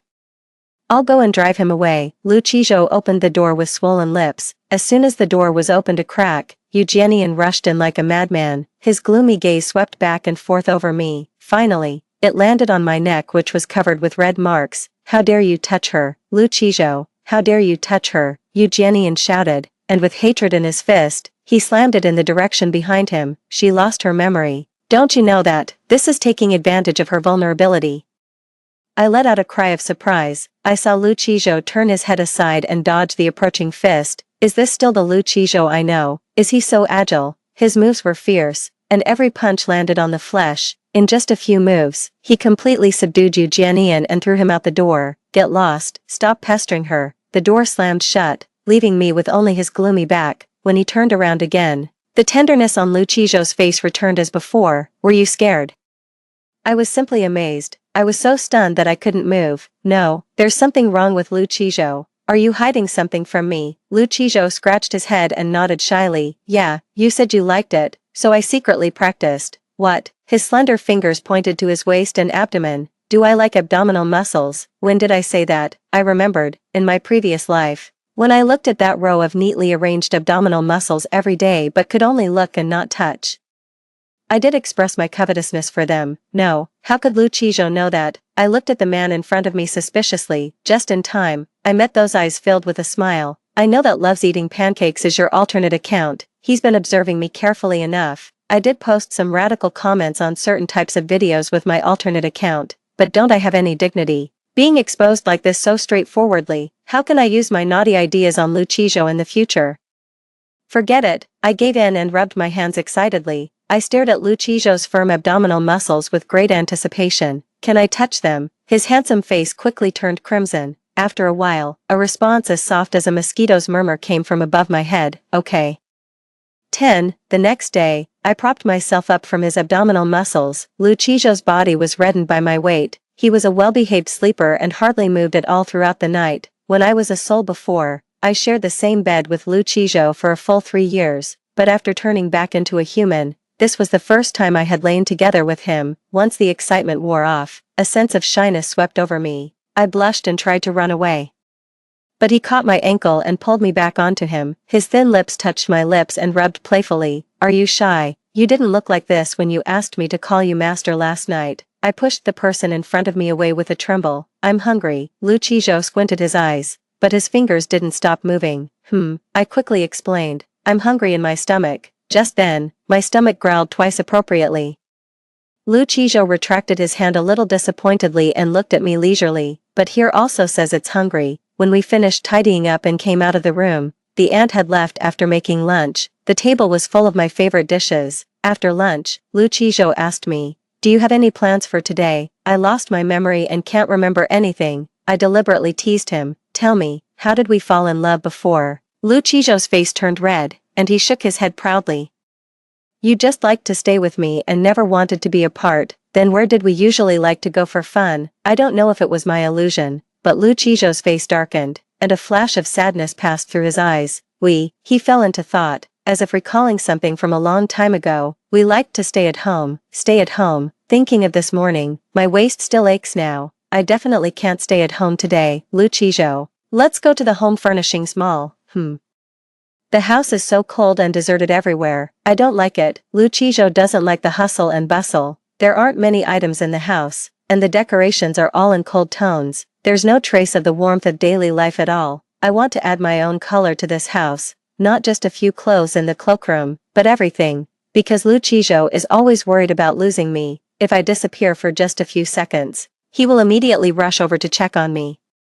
Only when he sees that I'm safe and sound will he heave a sigh of relief and hold me tightly in his arms. Xin, I thought I would never be able to find you again. There were tears in his eyes, and he breathed heavily. When I can't see you, I always feel like something is missing. So, I want to fill this void by occupying this territory. 11. In just one day, the house has completely changed. I placed my favorite plush toys on the bedside and the sofa. Lu Qizhou said they were childish, but I caught him secretly squeezing the toys until they were out of shape. The gray beddings were replaced with sweet pink ones. The slippers were changed to cute rabbit-shaped ones. I also picked out a new set of pajamas for Lu Qizhou, which was a couple style with mine. I also placed my favorite freshly cut flowers in the living room. It was a bunch of brightly blooming Chinese roses. They were orange-red, as beautiful as the warm winter sun. On the marble countertop of the bathroom, there were a pair of porcelain dolls with their faces pressed together. One was a boy, and the other was a girl. Lucijo insisted that the girl looked like me, with a round face and very cute. I insisted that the boy looked like him, a bit clumsy and very kissable.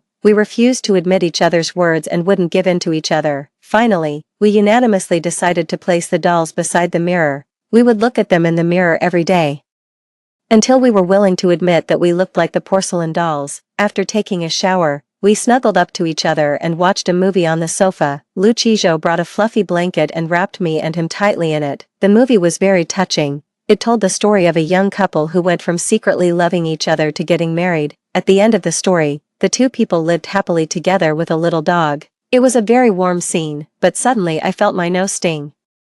If one day I leave, what will happen to Lucijo? He is the most stubborn person. He will definitely be like in the previous life. No, I absolutely can't let him do something stupid again. I sniffled and solemnly held Lucijo's face in my hands. Chijo, let's get a cat, or a dog. A hint of alertness flashed between his eyebrows. Lucijo grabbed my wrist and squeezed it tightly in his palm. Why? You don't like small animals the most, do you? 12. Actually, I don't dislike small animals.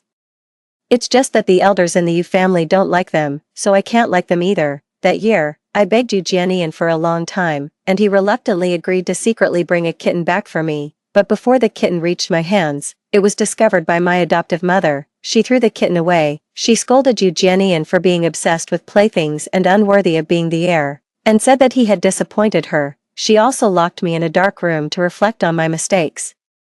If I led Yu Jianian astray again, she would send me back to the welfare home. I didn't understand why a small kitten could bring such a big accusation against us, but I didn't dare to resist. After all, I really didn't want to be sent back to the welfare home. To appease my adoptive mother, I knelt on the ground and admitted my mistake, crying and vowing never to bring any small animals home again. Only then did my adoptive mother's stern expression finally soften. I was locked up for a whole week. When I came out, the kitten had already become a stray cat. I couldn't find it. Feeling sad, I wandered around the park alone. I accidentally saw Lucijo holding a large bowl of cat food and crouching on the ground to take care of the nearby stray cats, feeding them. The cold moonlight shone on him, as if casting a soft glow over him. This was a Lucijo I had never seen before. Lucijo's background was similar to mine. No, he actually had an even worse life than me. Lucijo was an illegitimate son who wasn't accepted. Back then, his father was drunk, and his mother took advantage of the situation and climbed into his father's bed at the right time, and that's how he was born. It can be said that Lucijo was the most embarrassing existence in the entire Lu family. No one looked up to him, no one treated him like a human being. Inferiority and gloom had always surrounded Lucijo. Only the stray cats and dogs in the park would gently rub against his trouser legs. I thought that with a kitten for company, if one day I left him again, with Lucijo's sense of responsibility, he would definitely not abandon the kitten. Of course, I won't let him know these thoughts of mine. I kissed his thin lips in front of me, with a child. The house will be livelier. The word child made Lucijo's eyes flicker. He opened and closed his lips, unable to say anything for a long time. Is that okay, Lucijo? In my previous life, I don't want to let Yu Jianian off so easily, but the Yu family is powerful. In case something happens to me, Lucijo, you can't do something stupid again. His inky black pupils held my figure for a long time. There was only the sound of each other's breathing in the silence around us. I felt guilty under his gaze and hung on his neck, urging him, is it okay? Okay, it's okay. 13. I had a nightmare. The dream was full of the scene of Lucijo lying in front of my grave, with his white cuff stained red with blood. When I struggled to wake up from the dream, the spot beside me was empty. Where was Lucijo? My heart tightened, and I didn't even have time to put on my shoes. I got out of bed barefoot to look for Lucijo. There was a strange sound coming from the rooftop. My heart sank, and I quickly ran upstairs. I threw the door open to the terrace. Chijo, you're awake. Lucijo was wearing an apron and gloves, and there was a thick gardening mat on the ground. He raised his head from a row of colorful blooming flowers and looked at me. Each one was my favorite. They were also the ones I had planted in the apartment before, after I was imprisoned in the mental hospital. Those flowers had no one to take care of them. Lucijo tried his best but couldn't save them. Now, why was he planting flowers? Why didn't you put on your shoes? Lucijo frowned, took off his gloves, and got up to get my shoes for me. Then he brought a small bench and placed it beside him, motioning for me to sit down. Why did you suddenly think of planting flowers? His pale and slender fingers scooped up a handful of soil, buried it in the flower pot, compacted it, and poured a pot of water.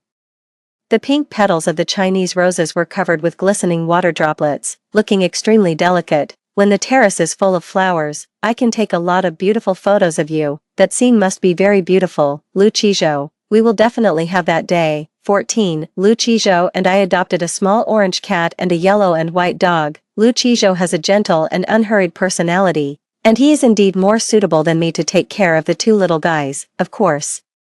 He also took the initiative to take on the housework. He is now busy running around every day. There is always a bright smile on his face. In the morning, he first waters the flowers, then takes care of the two furry children. After eating, he even pulls me to take the little guys for a walk. After taking a shower, Lu Qizhou and I sat next to each other and watched TV series as usual. The two furry children lay at our feet, occasionally making contented purring sounds. It's so happy.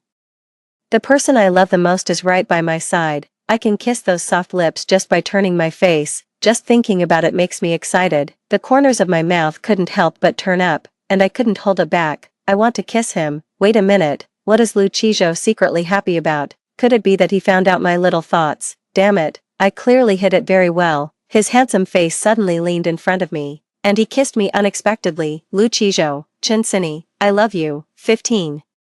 I thought we could spend more time together. Unexpectedly, the separation came so quickly. That day, when we came out of the supermarket, I suddenly wanted to drink milk tea, so I asked Lu Qizhou to go to the garage to drive the car first. He had just left for a short while. A black Porsche Panamera stopped in front of me. I recognized it. This was Yu Jianyan's car. I turned around and ran. Two bodyguards in black suits got out of the car and grabbed me, stuffing me into the car. The driver stepped on the gas pedal hard, and the car roared away. The partition in the middle slowly rose, separating the back seat of the car into a closed space. Yu Jianyan, are you crazy? Let me go back. Xin, it took me so much effort to find you. How could I let you go? His tall body loomed over me. I was forced into a corner. When I was about to hit the car door panel, a large hand reached out and pulled me into his arms. His cold fingers wandered over my waist through my clothes.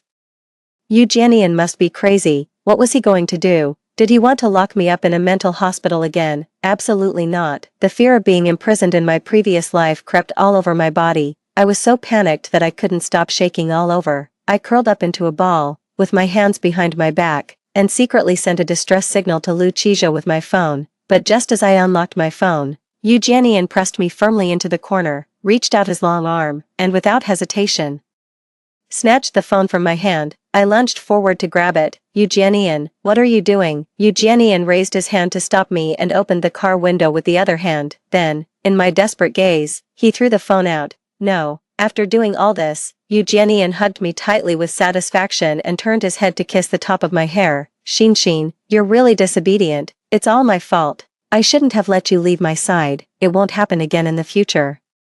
We'll be together forever, okay? 16. No, let me go. I struggled desperately and slapped Yu Jianyan hard, but instead of getting angry, he pressed me even closer. He seemed crazy, holding me and talking nonsense nonstop. Xin, don't deceive yourself. You like me. You were with that guy surnamed Lu just to make me angry. To make me angry because I used him to tease you, right? You're angry that I clearly knew your feelings but pretended not to. Xin, brother was wrong. No.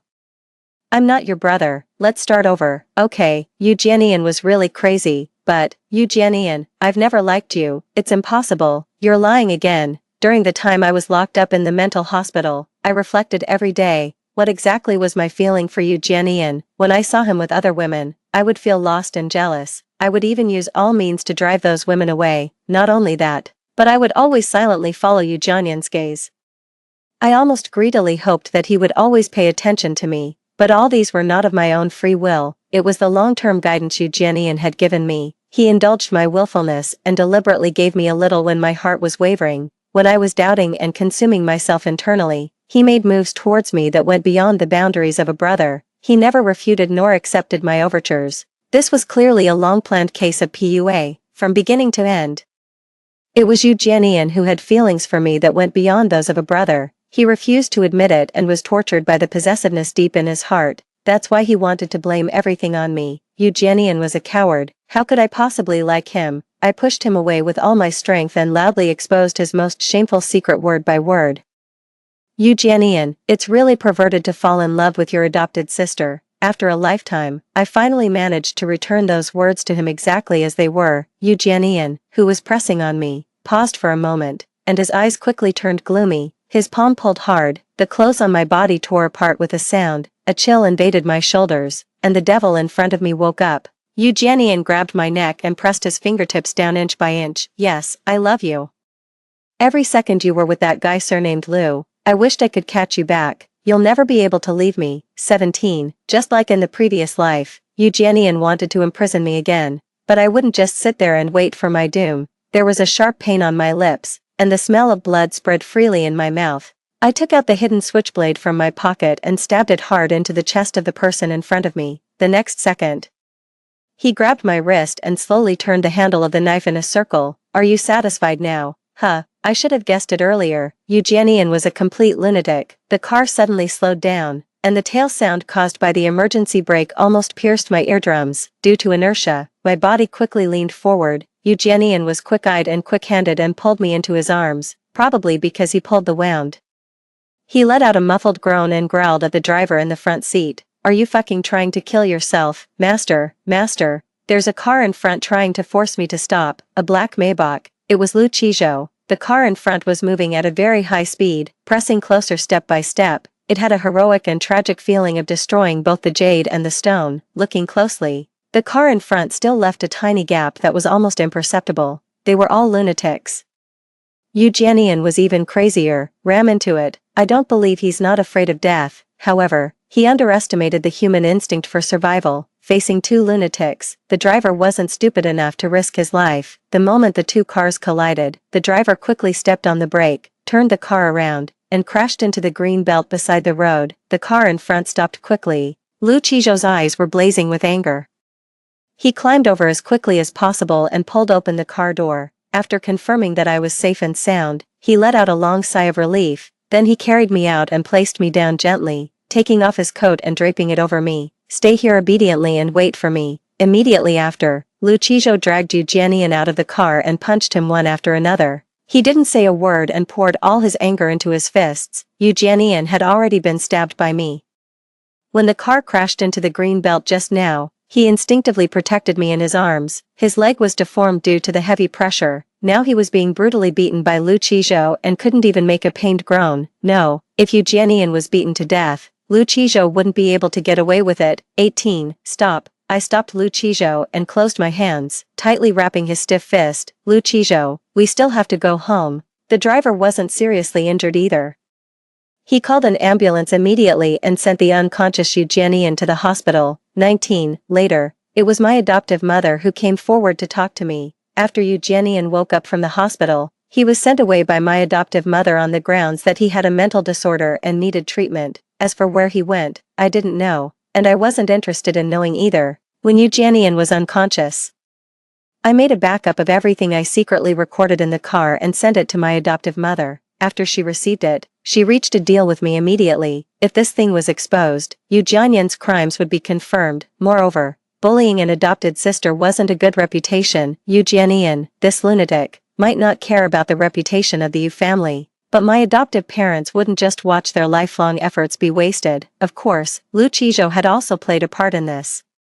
He got a copy of Eugenian's criminal evidence and sent it to my adoptive father. The two old people knew exactly what to do. 3 months after Eugenian was secretly sent away, the Yu family was set up by someone, and there was a major economic crisis due to the breakage of the capital chain. They had to face the situation of being acquired. The acquirer was surnamed Lu. 20. The two little guys ate until their bellies were round and lay in their respective dens dozing off.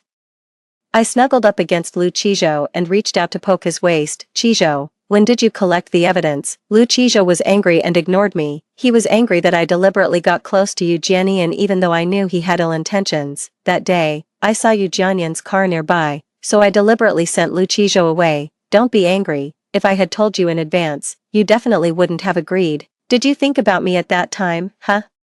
It's really hard to coax my husband when he's angry. I put on a flattering smile and hung around Lu Chijo's neck, acting coquettishly. Of course I thought about you. How did you think about me? I was thinking about what delicious food my husband would cook for me at night. Lu Chijo was furious. He hugged my waist tightly and rested his head on my shoulder. The coolness turned into a string from a dot and gradually wet my shoulder bit by bit. The strength of his arm gradually increased. And I was hugged so tightly that I could hardly breathe. It hurts. Do you know how scared I was at that time? Lucijo choked up, and his body trembled slightly. What if I never see you again? Chinsini, why do you always leave me behind? I won't leave him behind. If Eugenian hadn't let me come back, then that audio would have rushed to all major news platforms the first moment. At that time, the whole Yu family would have suffered. Be good, I'm back, aren't I? I had a weapon with me. I comforted Lucijo and reached out to rub his fluffy head. The sobbing in my arms became even hoarser. What if he hides you away again secretly? What should I do? I can't find you. What should I do? 21. Silly, Lucijo. If you cry again, I'm going to kiss you. Lucijo moved his head away from my shoulder. His eyes were red, like a delicate little rabbit. It made people want to bully him. You're a liar. I'm not a liar. I licked my lips and leaned in. It was sweet and soft.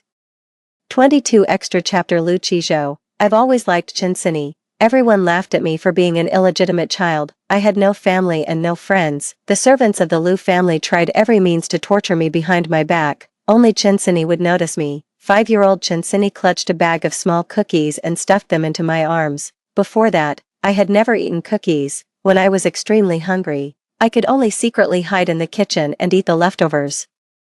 That bag of cookies was in the shape of small animals. It smelled delicious. Even though my stomach was growling with hunger, I couldn't bear to eat them. Chinsini put her hands on her hips and ordered me, Lucijo, if you don't eat the cookies obediently, I'll kiss you. Liar. Definitely a liar. I didn't eat the cookies, and Chinsini didn't kiss me either. Later, she changed her words and said, if you eat the cookies obediently, I'll kiss you. Still a liar. Chinsini was different from me. Although she was an adopted daughter, she had adopted parents who loved her and an elder brother who doted on her. In the Yu family, she could act willfully because no matter what happened, Eugenian would take care of it for her. On the night of her 18th birthday, Chinsini blinked her bright eyes and looked at Eugenian in the distance passionately. She told me that she liked Eugenian. Eugenian also liked her. There was a dull pain faint in my heart. I thought that as long as Chinsini was happy, that would be enough, but suddenly one day, I couldn't find her anymore. My world fell into darkness. I questioned Eugenian, but he just avoided the topic. Not long after, the news of Chinsini's death came. I lost her forever. If only I had been braver back then. I hid in the apartment where Chinsini had lived before. Every inch of it had her presence. Many times, I had the illusion that I could see Chinsini by my side again. I swore countless times that if I had another chance, I would definitely protect Chinsini well. Fortunately, I really was reborn. I was reborn in the year I turned 18. This time, I used all means to gradually gain a position in the Lu family. The man's cold eyebrows drooped, tinged with a bit of desolation. It didn't take much effort for me to deal with the Yu family. After all, in my previous life, I spent a full 3 years on this matter. After my death, no one in the Yu family ended up well. It would be the same in this life. 23. But Chinsini still saw me as the self-abased and cowardly me from the previous life. She still enjoyed the sense of accomplishment of protecting me. I had to pretend. As long as she was happy, that was fine. Several times I almost couldn't keep up the pretense. Fortunately, she didn't notice. That day in the hospital, Chinsini reached out to me. I couldn't hold back anymore and hugged her. She said, "Husband, hug me."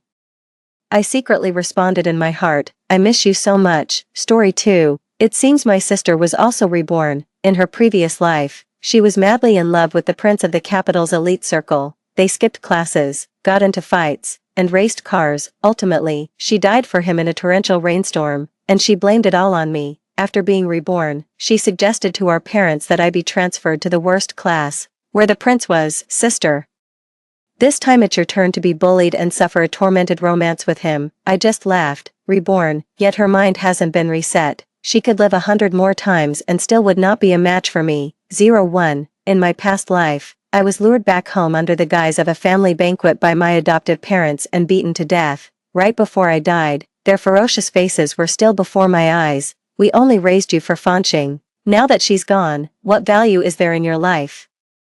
My head was struck hard with a baseball bat. Blood flowed, blurring my vision. I suddenly opened my eyes from the darkness. The exceptionally clear scene before me left me stunned for a couple of seconds. The familiar interior bathed in bright sunlight. My adoptive mother and sister sitting in front of me. Soon, I heard my adoptive mother's anxious voice, "Fanqing, what on earth is going on? Your teacher called, saying you want to switch classes, to the worst class in the grade." My sister, Lu Fanqing, slowly lifted her head with a delay. Switch classes, switch classes." She blinked, as if she had just realized something. Her gaze shifted around, then she pointed at me. "Mom, the teacher made a mistake. I meant to say switch classes for my sister. There are so many poor students in class 13, and my sister has always been keen to help others. She would surely be happy to help them, right?" In her past life, Lu Fanqing fell in love with Zhou Jinnan, the prince of the capital's elite circle.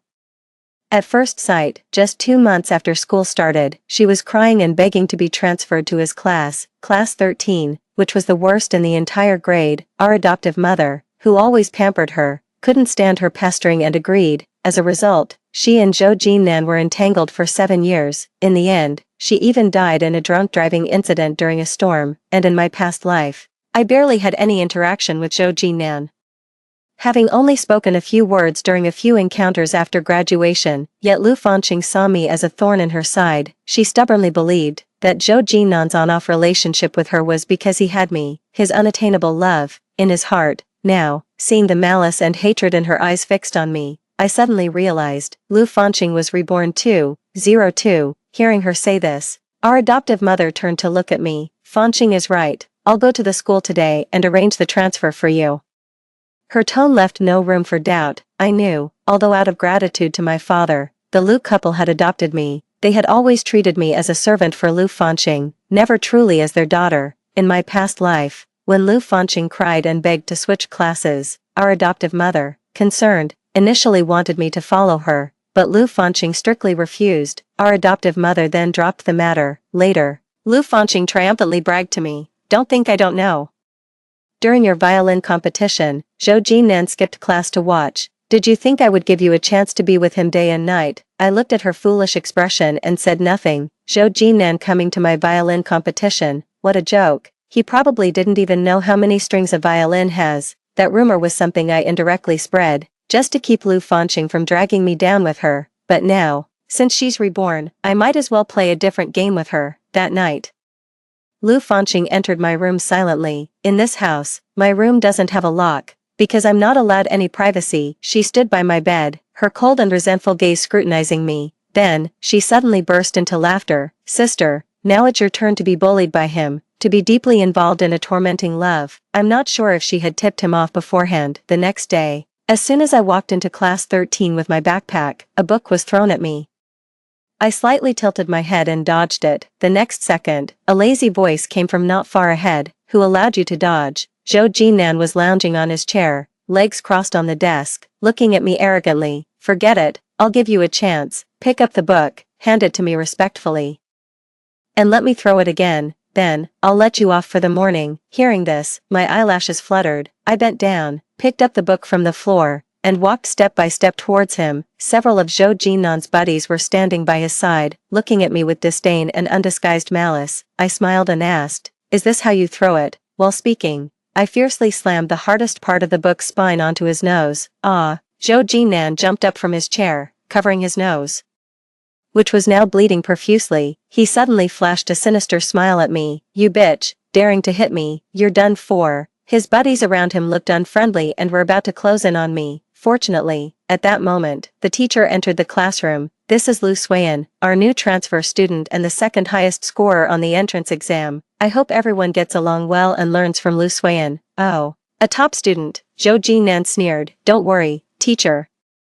We will definitely get along peacefully with classmate Lu." The ways he bullied me were no different from those cliched plots in novels, just the usual, putting thumbtacks on my chair, throwing dead snakes and rats in my drawer. I would remove the tacks, and I would emotionlessly pick up the dead snakes and rats and toss them into Zhou Jinnan's lap, which actually turned his face pale with fright. After realizing that these tactics were ineffective against me, he resorted to the simplest form of violence. That afternoon after school, I opened my math workbook and found a small note inside. "They are going to take you to the equipment room." I stared at the note for a few seconds, then crumpled it up and threw it in the trash. I wonder who wrote it. In my past life, I heard that class 13 was full of underachievers, but in this life, after observing since I transferred here, I realized that's not the case.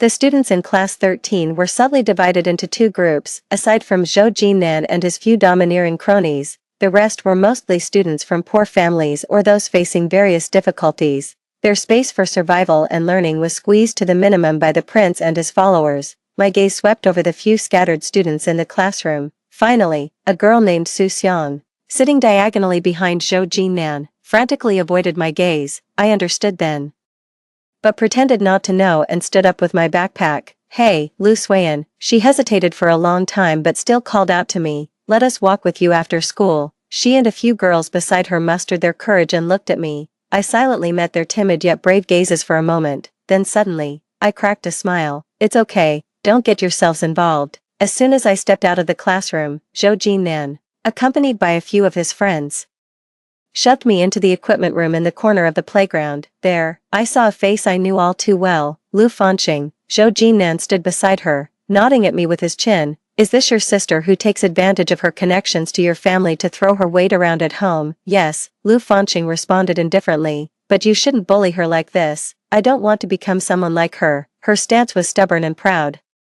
a stark contrast to how she had pleaded with Zhou Jinnan not to break up with her in a past life. Having lived again, she knew well that Zhou Jinnan, that despicable person, preferred those who ignored him. As expected, seeing her act this way only made Zhou Jinnan more sympathetic towards her. Lu Fanqing took a deep breath and then pretended to coax. "Moreover, my sister has spent so many years learning the violin. Her hands are her most precious asset. The more precious something is, the more satisfying it is to see it destroyed, right?" Zhou Jinnan sneered, gesturing to his friends holding me down. "Today, right here, let's break her fingers one by one. I want to ensure she can never play the violin again." Hearing Zhou Jinnan say this, a look of sheer pleasure almost spilled uncontrollably from Lu Fanqing's eyes. They forcefully pushed me next to the parallel bars and picked up a heavy dumbbell from the ground. Just as they were about to strike, I suddenly spoke up.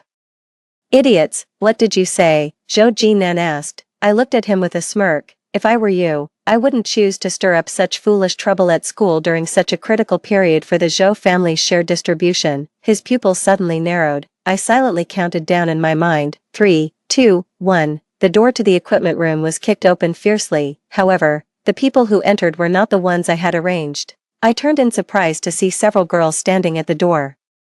I thought the courageous question they asked in the classroom earlier was the limit of what they could do, but it wasn't. Su Xiang took a deep breath, steadied the arm of the girl next to her, and raised her old, battered cell phone. Her voice trembled but was filled with resolve. "I've already called the police." The deadly silence lasted only a few seconds. Zhou Jinnan couldn't help but burst out laughing. "You're Su Xiang, right? It seems the lesson I taught you before wasn't enough. And now you dare to stand up for justice again. Call the police. Do you not know who I am? Do you think the police can touch me?" Under his scornful gaze, Su Xiang's face turned paler and paler. However, at that moment, a commanding female voice came from outside the door. "The police can't handle you, but can I?" A woman in a deep blue silk dress stepped in, her high heels clicking on the floor. "Zhou Jinnan, haven't I told you that we are in a critical period at home and you should avoid trouble?" Seeing her, Zhou Jinnan's arrogant demeanor vanished instantly. "Sister." Zhou Jinwei crossed her arms and looked at him coldly. "Let her go, and come home." Grinding his teeth reluctantly, Zhou Jinnan said, "But sister, it was her who started it. No matter what it is, you need to be smart about how and when you do things. I'm stopping you now, but that doesn't mean I will always stop you in the future." Indeed, it was Zhou Jinwei whom an anonymous letter of mine had summoned. Last month, the old patriarch of the Zhou family passed away. The younger generation has been fighting fiercely over the inheritance of his shares. At such a time, any little leverage could serve as a pretext to exploit. Zhou Jinwei would never allow her younger brother to ruin her major plans, nor would she willingly let herself be used by me. Before leaving, Zhou Jinwei glanced at me emotionlessly, as if looking at an insignificant ant by the roadside. The meaning behind her gaze was clear. Once the turmoil within the Zhou family subsides, Zhou Jinnan can deal with me however he wishes. I met her gaze and silently mouthed, "See you next time." Lu Fanqing stared at me intently for a moment, then suddenly burst into laughter. "Zhou Jinwei actually showing up here. I get it now, you've come back too." She gave me a smug and provocative look. "But what's the use? Now, I'm Zhou Jinnan's beloved, and you're the one being bullied. Once the Zhou family's internal issues are resolved, I'll see who can save you then." She left with her head held high, It was just me and Su Xiang left in the equipment room. Lu Suan, since you're okay, we'll be leaving first. She clutched her peeling old phone and managed a strained smile at me. Wait, I stopped her. The exam papers were distributed today. Don't you have any questions you'd like to ask me? Su Xiang paused mid-step, looking at me incredulously. It's not just you. If other students from class 13 have questions, they can ask me too. I smiled and put my arm around their shoulders. We're all part of one team. We should unite and progress together, shouldn't we? In this era, it's rare for a phoenix to rise from a humble background. More often, there are ordinary people like Su Xiang, who come from poor families and whose academic performance isn't outstanding. For them, just surviving is already a full effort, yet they still have to endure the oppression and humiliation from people like Zhou Jinnan. But why should they? In the dim equipment room, I met the eyes of a few girls, which gradually brightened like stars in the night. I looked at them and said clearly, this world, after all, belongs to us ordinary people. The next day, Zhou Jinnan didn't come to school.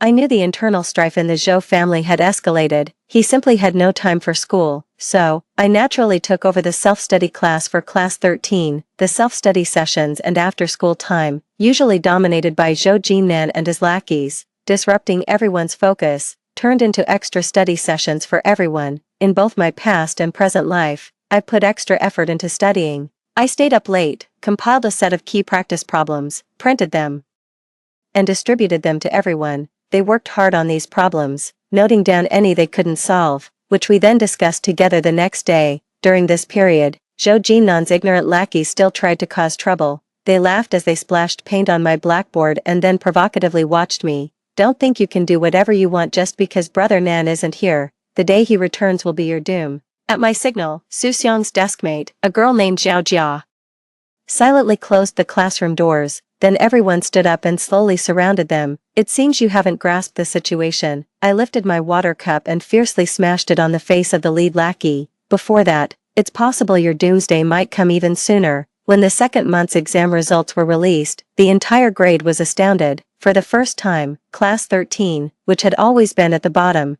soared to third place in average scores. 2 seats among the top 10 rankings in the grade were occupied by our class. The school leaders quickly caught wind of this and made a special trip to class 13's classroom to inquire about the situation. Su Xiang responded to them. It's all thanks to our class committee leader, Lu Suan. She has been tutoring all of us privately. Lu Suan, the foster daughter of the Lu family. I remember she was originally the second highest scorer in the entrance exam, right? She ranked first in the grade this time. Who placed her in class 13? It seems some school leaders still remember me. They asked Su Xiang, where is she now? On this day, the internal strife within the Zhou family had just settled, and Zhou Jinnan returned to school. As expected, he and his group ambushed me on my way to school. In the dark alley outside the school gate, Zhou Jinnan kicked over a trash can. With a sinister smile, he said, Lu Suan, didn't I tell you that you'd be done for once I returned? Lu Fanqing, standing by, offered a lukewarm piece of advice. Don't go too far. It won't end well if this gets too big. Don't worry, Zhou Jinnan sneered coldly. This time, my sister won't come to save her. He and a few of his lackeys who I had previously fought gradually closed in on me. I heard you ranked first in the grade this time.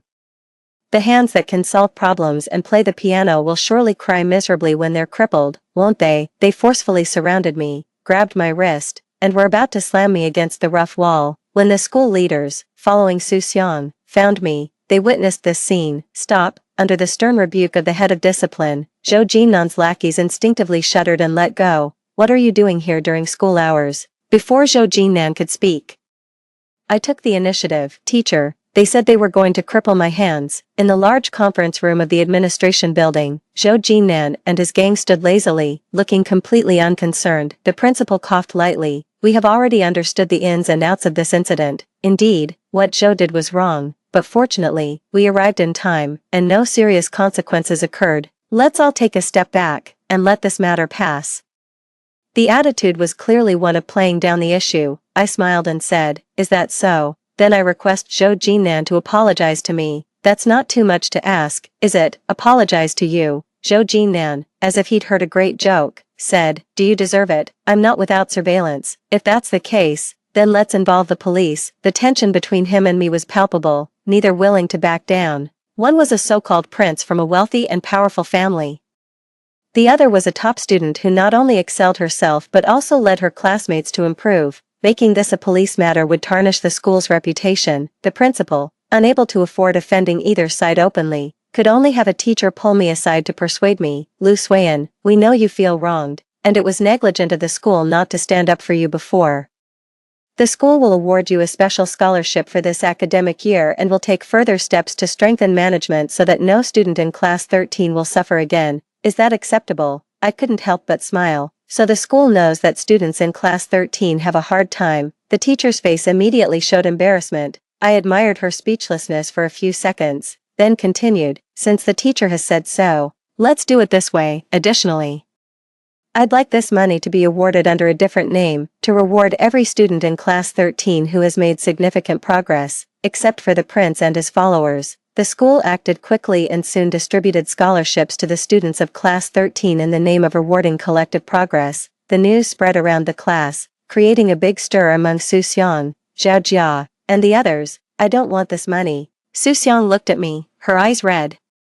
He should have apologized and admitted his wrongs. If we had been even a minute late, we wouldn't have been late. I had calculated the timing for school and the honor roll announcement perfectly, I said. Besides, even if you hadn't come, they probably couldn't have done much to me. People who live in luxury are most afraid of a do-or-die situation. Zhao Jia, the girl who had also made it into the top 10 of our grade with me this time, she didn't say a word. Just handed me her bank card. I pushed it back to her. I don't need this money. I can easily earn it back by writing some code for college students' course projects. Also, you guys shouldn't feel pressured. A flimsy apology is worthless. He wasn't truly remorseful. So what's the point? Only tangible benefits really count. With less than 6 months left until the college entrance exams, for these girls from poor families, material gifts can help them focus more on their studies. In my previous life, I remember, after the college entrance exam results were released, very few from class 13 managed to get into a university. Everyone became just a backdrop to the tumultuous love-hate relationship between Lu Fanqing and Zhou Jinan. Even 2 girls, who had angered Zhou Jinan while he was in a bad mood from arguing with Lu Fanqing, were beaten up by his gang and ended up in the hospital, missing that year's college entrance exam. I think perhaps my rebirth wasn't just because of my death, but to help more people change their destinies. But after this incident, Zhou Jinan must hate you even more. Right, Zhao Jia held the bank card, silent for a while, worriedly said, and your sister, she's clearly been involved in these major incidents. I know, they won't let this go easily. I smiled and ruffled her messy short hair, but let me handle these issues. You just focus on your studies. That day in the equipment room, you saved me once, I also want to save you once. That night, I unusually dreamt of my past life. After the college entrance exams, I moved out of the Lu family's house. Later, spending all my time in the lab and the library, I rarely went back, until my second year of graduate studies, when I attended an academic conference with my advisor. I ran into Zhou Jinan. He chatted with me under the pretext of being an old high school classmate, out of a motive to attract sponsors for my project. I discussed the prospects of my ongoing project with him. The next day, Lu Fanqing came to me, crying and yelling, her face full of hatred. She cursed me, you whore. Why do you have to be the one he can't forget? His pure moonlight. Is it just because of your pretty face? Who knows what tricks you've used, even doing research? Maybe even your advisor was seduced by you. I bit into my sandwich, expressionless, and raised my hand. Security. 2 security guards appeared immediately. This lady seems to have some mental issues. Please handle it. After she was taken away crying and cursing, my foster mother called me over 10 times that day. I didn't answer any, told my senior about it, and moved into the research institute, immersing myself in the lab. Only when the project was temporarily paused did I learn that Lu Fanqing had an accident. My foster mother tricked me into returning home under the pretext of the last family banquet after Lu Fanqing's death. Then she and my foster father killed me. I suddenly opened my eyes. Moonlight streamed into the room, casting everything in silvery white. The pain from my skull being cracked by a baseball bat seemed to linger in my body. I gazed at the crescent moon for a moment, a slight smile pulling at the corners of my lips. There won't be a next time. After the school intervened, Zhou Jinan finally stopped bullying his classmates so openly. Meanwhile, he and Lu Fanqing grew increasingly close. In this life, Lu Fanqing fully played her part, managing Zhou Jinan with a tight grip. I don't know what she told him, but Zhou Jinan's looks towards me grew more hostile by the day. brimming with barely concealed malice. He no longer targeted other classmates, as all his hatred seemed to be poured onto me. Soon, it was the day of the college entrance exam. Due to registration issues, Lu Fanqing and I were not in the same examination room. Early in the morning, Lu Fanqing made a fuss about having both her foster parents take her there. It's my first time facing such an important test, and I'm really nervous. I want both mom and dad to be with me. Holding a cup of milk, she smiled innocently and naively. Besides, my sister's exam site isn't far away. She's always been independent. She can go on her own. When I left the house, the first rays of dawn broke through the clouds. As I turned into a secluded alley, the sky darkened. The next second, the roar of a powerful engine grew from a distance. A fiery red sports car screeched to a halt in front of me. Zhou Jinan stepped out of the car with an underling, smiling at me. Third time's the charm. Caught you again. All these years you've exploited your advantages and bullied Fanqing. Do you think you can still go and take the exam in peace today? I tightened the straps of my backpack and looked at him expressionlessly. Zhou Jinan, today is also your college entrance exam day. College entrance exam, he laughed heartily. You still need an exam to dream about changing your fate. I was born at a height you could never reach. I could get into the best schools without even taking the exam. Do you think I'm like you? Aren't you skilled at scheming and manipulating? Come on, let's see what else you can do now. Who can you call for help? Oh, out of tricks. Everyone else is off taking their exams. No one's coming to save you. A sudden sharp pain shot through my abdomen, dulling my senses for a moment. By the time I realized what happened, he had already kicked me hard in the stomach, knocking me to the ground. I struggled to sit up, leaning against the wall trying to stand. He stepped towards me, looking down from above. I've had enough, you lowlife. You only deserve to be a dog to me your whole life. Who allowed you to resist? This time, no one else needs to get involved. I'll personally break each of your fingers. He bent down to grab my wrist. Quickly, I grabbed his hair and slammed his head against the wall behind me. Amidst Zhou Jinan's agonizing scream, his underling rushed over and pushed me hard against the wall. My shoulder hit the wall with such force, I almost heard my bones crack. A piercing pain surged through me, and I whispered to myself, not enough. I then rubbed my forearm against the rough surface of the wall. Blood gushed forth.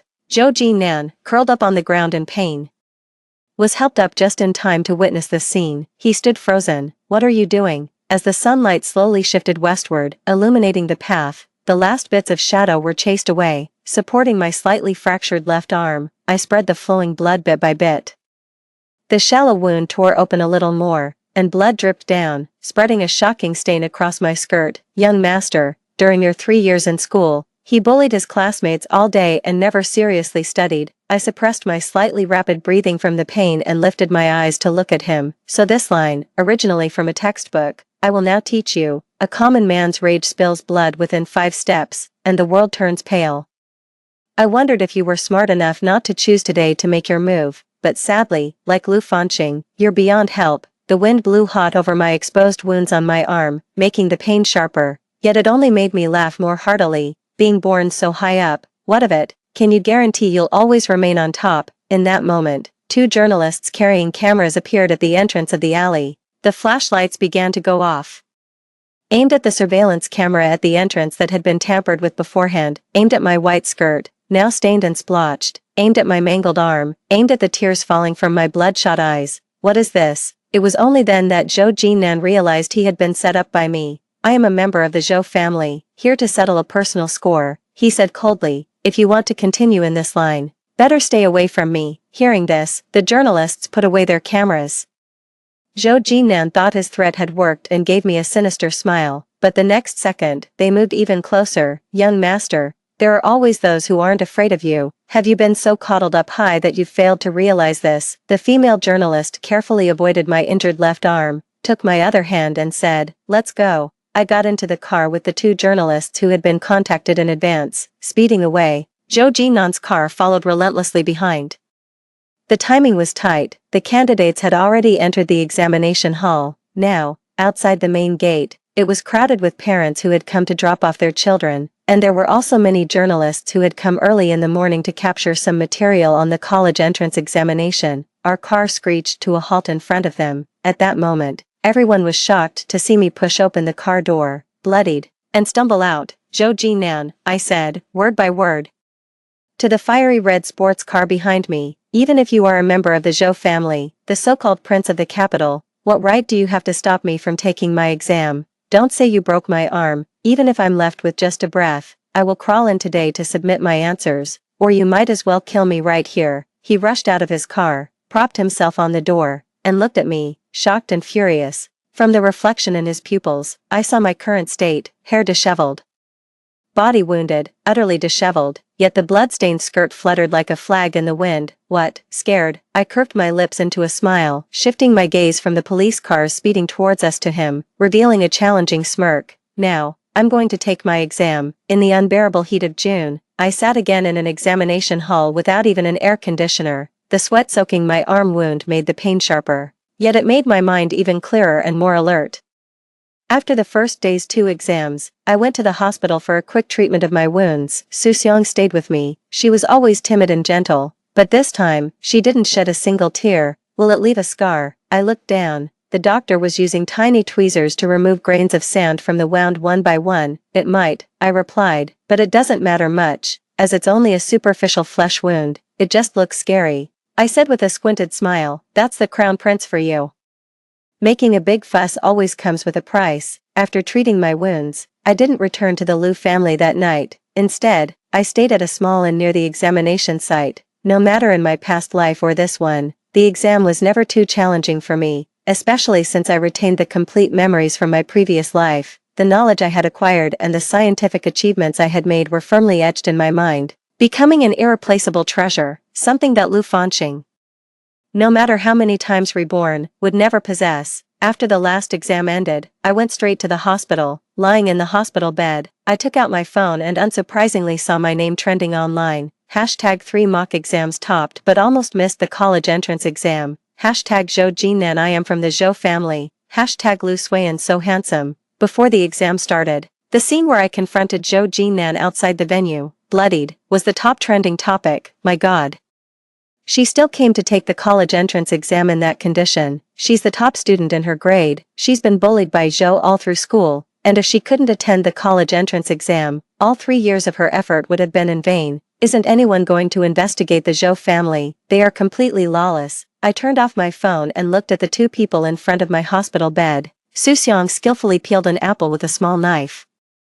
Zhao Jia sat across from me. Everyone wanted to come and see you, but they were afraid of disturbing your rest, so they sent just the 2 of us. It's nothing serious. I'll be out of the hospital tomorrow. I moved my shoulder and left arm, both in casts, and smiled at her. How did you do on the exam? Think you can beat me? Who wants to surpass you? She said quietly, looking at me. How could you be sure those 2 reporters would help you? She asked. It wasn't surprising that she would ask such a question. Zhao Jia was the quietest yet most perceptive person in class 13. That day, my chase with Zhou Jinan to the examination site was witnessed by all the reporters and parents. However, very few actually reported on it. No one wanted to risk offending the Zhou family to help someone who was bloody and might not even be able to finish the exam. But those 2 young and brave female reporters were different. Because brave people will always be brave, righteous people are forever righteous. In a past life, a major incident had occurred at the school next to ours. A professor had falsified academic work for years, embezzling hundreds of millions in funds, but was reported by the dozens of students he had supervised. Leading the charge were 2 young and brave female reporters, Su Nan and Lu Yan. In this life, when I contacted them, they were still interns. After hearing my plan to escalate the situation, they were puzzled. If you knew what he was planning, you could have avoided the danger altogether. There's no need to risk yourself, Su Nan said over the phone, clearly confused. Because I don't want to just avoid him this time, I said, looking down at the butterfly knife I was fiddling with in my hands. And chuckled lightly. It's not just me he's bullied, and not just my class. If we are going to cause a stir, let's make it big. The public uproar lasted more than half a month, peaking the moment the college entrance examination results were released. This time, my score was nearly 20 points higher than in my previous life, earning me the title of provincial top scorer. My value increased layer by layer, forcing the Zhou family to send someone with more authority to negotiate with me. My foster parents called, repeatedly insisting I must return to the Liu family for a visit. The moment I pushed open the door and saw Zhou Jinwei, I couldn't help but burst into laughter. Miss Zhou, I told you the other day that we would meet again. She looked at me, anger swirling in her beautiful eyes for a moment before being replaced by her well-mannered composure. Lu Suiyan, just state your terms, pretending to be oblivious. I asked, what terms?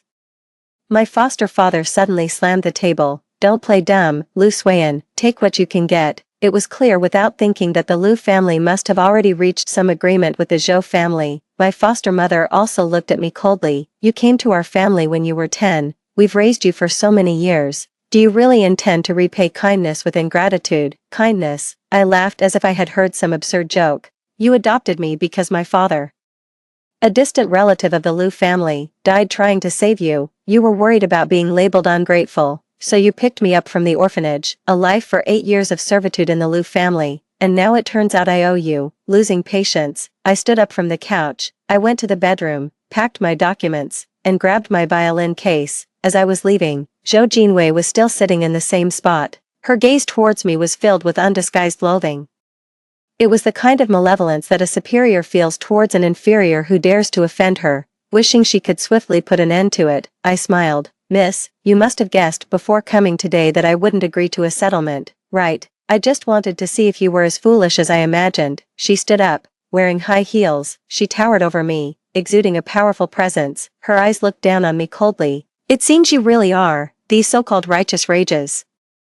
You don't really believe in them, do you? She tugged at the corner of her mouth, revealing a chilling smile. See for yourself if you can bear the consequences of offending the Zhou family. This matter eventually ended with the Zhou family paying a heavy price to suppress public opinion. To avoid the limelight, Zhou Jinan was sent abroad to study. Meanwhile, I returned to school with all my classmates from class 13, to receive our due honors, this year in the college entrance examination.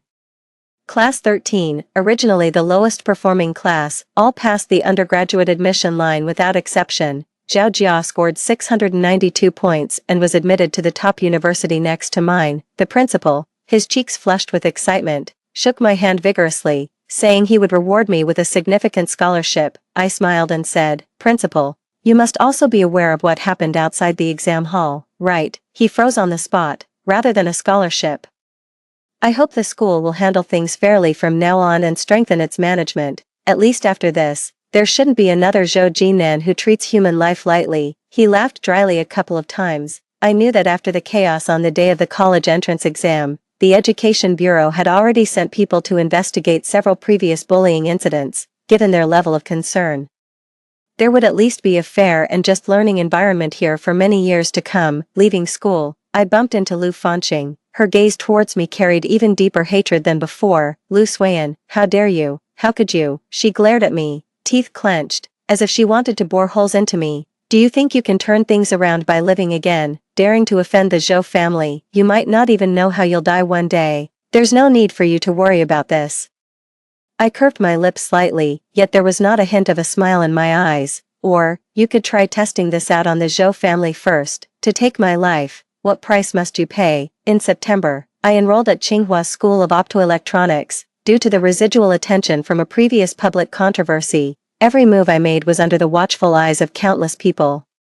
This attention not only ensured my temporary safety within the Zhou family's sphere of influence but also allowed me to quickly connect with a mentor from my past life. Professor Tan, I would like to choose you as my mentor for this year's International Collegiate Hardware Programming Competition. She scrutinized me for a moment, her gaze softening behind her glasses. I know you, you're the student who dared to challenge the Zhou family. After indisputably winning the gold medal in the competition, I chose a moment when no one else was around to hand over my research on a chip, which was years ahead of its current development, to my mentor first. This project is currently in a state of absolute secrecy. In the empty office, she examined me intently. And you are just a freshman, Lu Suiyan. I need an explanation. You could consider that I have an exceptional talent, or maybe, I didn't drink main post soup in my past life. I smiled. I understand your doubts. You are free to verify the experimental data and results I have submitted, and you can investigate my background as you wish. I just want to do everything I can. After all, in this era where technology around the world is advancing rapidly, the significance of leading in a certain technology by even a few years is something you are more aware of than I am. My mentor has always been a cautious and thorough person. I knew she would really investigate, so I patiently waited. About a week later, she invited me to her home. The first question she asked me was the same one Zhao Jia asked me in the hospital room. How did you know that these two reporters would definitely help you? But there was a difference. You didn't contact anyone else, you went directly to them, without trial and error. It meant that from the beginning, you were certain of how they would act. You didn't even go through great lengths to find their contact information.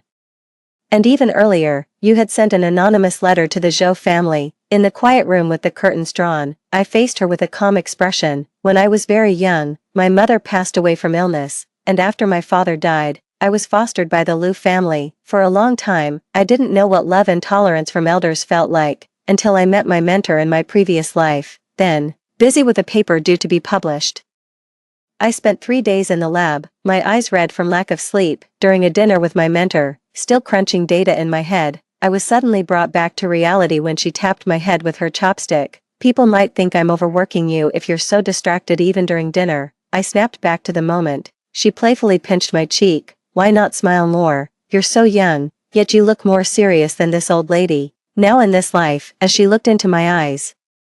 After a long while, she suddenly spoke. When I'm not doing research, I occasionally read some novels about time travel and rebirth, though they're a bit fanciful, I must say. They're quite entertaining. I blinked. Really, I don't read them much. The materials you've submitted, I will arrange for them to be verified as soon as possible, and then proceed to rationalize the development of the project, she continued. As for after you finish your foundational courses, I will apply to the school to let you join my lab early. Is there any other difficulty? Despite the mention of this, I no longer feel sleepy. I took a step forward, held her hand, and said sincerely, Teacher, it really exists. With my connections facilitating introductions, I smoothly sold several large algorithm software programs I had developed. In the process, I amassed a considerable amount of funds and gained access to information channels far more extensive than before.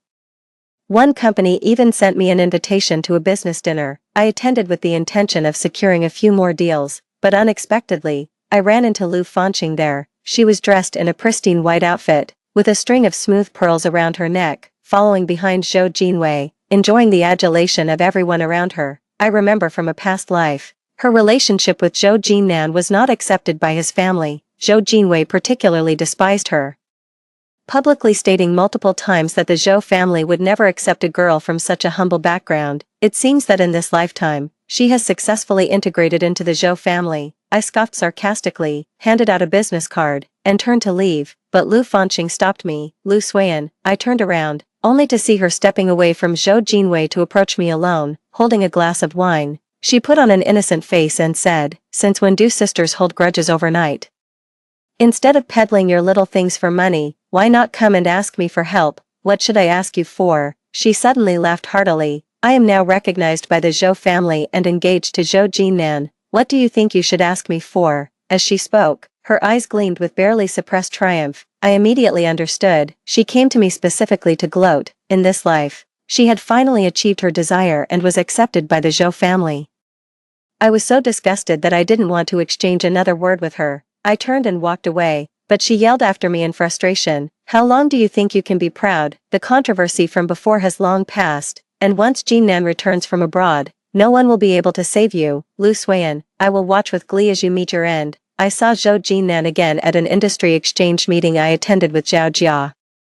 3 years had passed since the high school entrance examination scandal. Zhao Jia and I walked together through the vast exhibition hall of the meeting. Light streamed through the dome, and she turned to me, saying, Xiang called me this morning. She passed her interview and can start her internship next week. Everyone is really thankful. You tutored us for nearly a year, helping our whole class reach the university admission threshold, and now, using your connections, you've managed to secure internship opportunities for us all. She paused, noticing I seemed focused on adjusting a robotic arm nearby. Her voice suddenly lowered. Sometimes I feel like this is all a dream, because that night, I dreamt it wasn't you who transferred to our class, but your sister. She was mistreated by Zhou Jinnan, didn't resist, but fell in love with him. Later, before the college entrance exams, they had a fight, and Xiang and I just happened to pass by.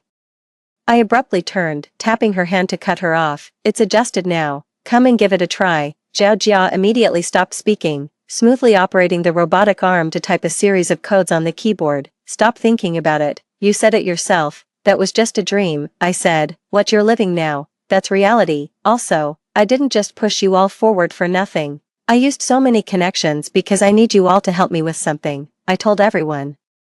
You can consider this a fair trade, not a debt you owe me. She stared at me blankly. This person has always been terse, and even now, she probably couldn't find the right words to say. I was about to remind her that it was time to leave when I suddenly heard a voice that was all too familiar. Lu, Sui, and I paused, looking up. There, not far away, I locked eyes with Zhou Jinan's sharp gaze. Perhaps it was the 3 years of honing abroad, but he seemed even more composed than before.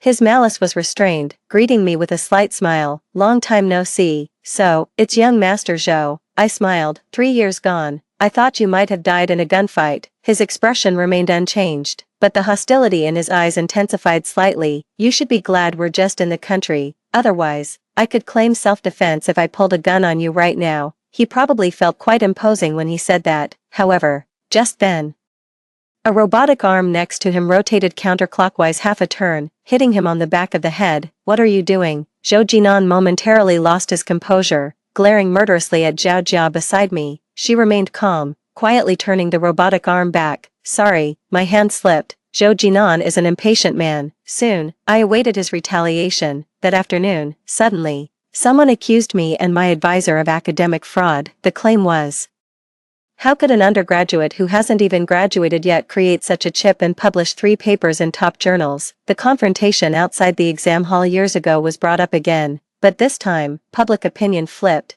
They said I was deliberately hyping things up, trying to craft a persona for myself. After all, she still managed to enter the exam and even topped it. How incredible is that? True. If it were just an ordinary person who had offended the Zhou family, would they still be living such a good life now? I heard she won a gold medal at the World Hardware Design Competition as soon as she entered the university. What ordinary student could do that? Her advisor must be involved too. Manipulating public opinion is a strong suit of families like the Zhous. 3 years ago, they only fell behind because I got the upper hand first.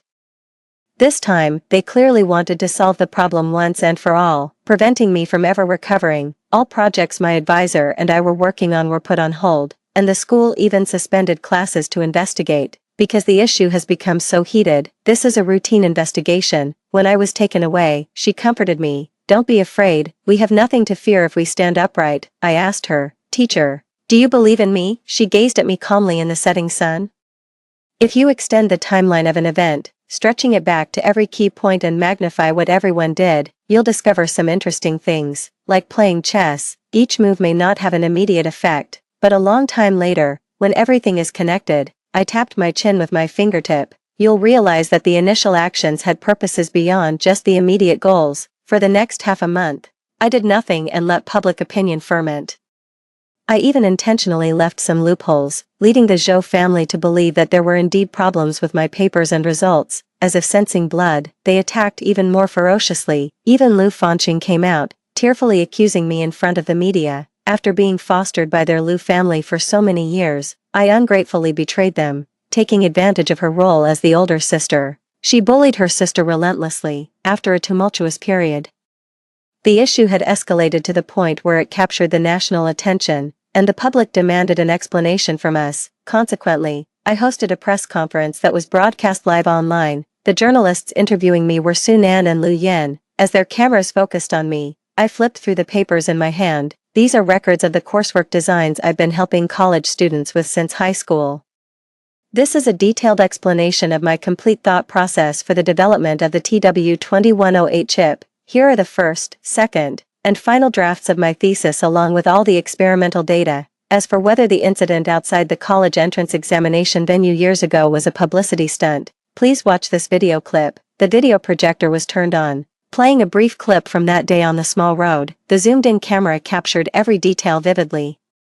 The traffic camera that had been tampered with ahead of time, my white skirt, stained and blotched, my arm, gruesomely wounded, tears fell from my bloodshot eyes, and in the video, Zhou Jinan turned his head abruptly, his expression fierce. I am a member of the Zhou family, here to settle some personal scores. If you want to continue in this line of work, you better stay away from me. Click, the screen went dark. I composed myself and continued speaking to the camera.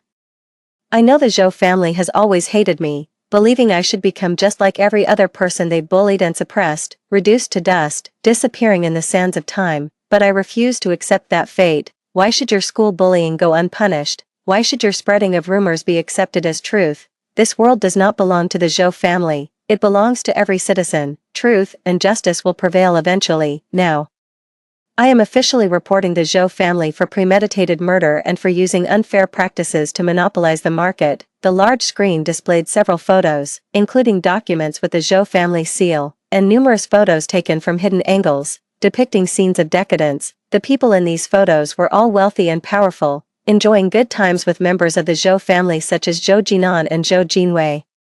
There were even photos of Zhou Jinan meeting certain individuals abroad during his 3 years of study. Before all the evidence could be fully presented, the live broadcast was abruptly cut off, but I knew that everything I had said and shown would spread rapidly through the vast network of the internet. Sunan, Lu Yen, and I sat in the room. The studio lights shone on our faces, slightly warm. I rubbed my cheeks and smiled. I told you, I didn't want to just avoid him this time. If we're going to cause a stir, let's make it big. Back then, the internal strife within the Zhou family involved much more than just a small share of stocks. Because the stakes were so high, Zhou Jinwei personally intervened to stop Zhou Jinan's foolish actions. That day, after leaving the equipment room, she took him to a high-end private suite for club members, where they brokered a future-oriented deal. With the help of that group of people, they ultimately won the war within the Zhou family. Later, when the college entrance exam incident blew up, using the excuse of laying low, Zhou Jinwei conveniently sent Zhou Jinan abroad, facilitating easier communication and collaboration. His return was also because everything was ready. After bringing me and my mentor down, their appointed successors would take over our project and hand over the results to others. That day I asked my mentor if she believed in me. After a moment of silence, she asked, "What do you need me to do to support you?" Then, I gave her a list. With insights from 2 lifetimes, I could not only avoid many wrong approaches but also clarify issues hidden in the shadows, which had remained unresolved in my past life. Therefore, I sold the software to some companies affiliated with the Zhou enterprise and used my connections to. I helped the students from Class 13 secure internships through internal referrals. When accompanying the marketing department to social engagements, they adeptly maneuvered to snap some useful photos. By working backwards from the results, many clues emerged, making it easier to find evidence that had not been completely destroyed. The Zhou family, realizing the gravity of the situation, attempted to suppress public opinion using their old methods, but this time, they had inadvertently fueled the fire themselves. Why would I let them have their way? 28. The empire was about to fall. On a drizzly day, the Zhou family's top figures, Zhou Jinwei and Zhou Jinan, were taken away for investigation. The Lu family, deeply involved with them and even on the verge of intermarriage, could not escape unscathed.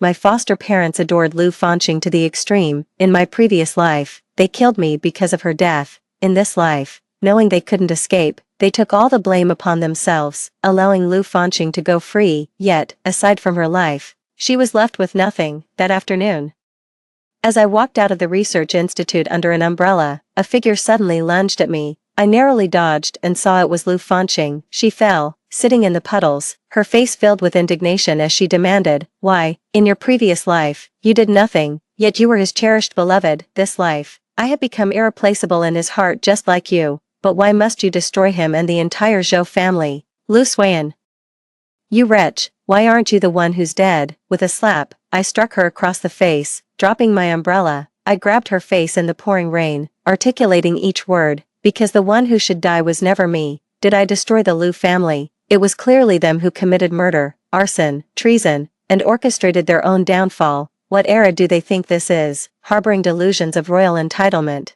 Such notions should be buried with the remnants of feudalism." Lu Fanqing, don't you understand? You're too foolish, too short-sighted. Do you know how much can be achieved by leveraging information in a second life? It can save an entire class's future, advance our country's core technology by 5 years, remove a malignant tumor well in advance, preventing massive losses. To exaggerate a bit, it can change the entire world, while all you think about is becoming the love of a man. To have him utterly devoted to you, you're hopelessly foolish.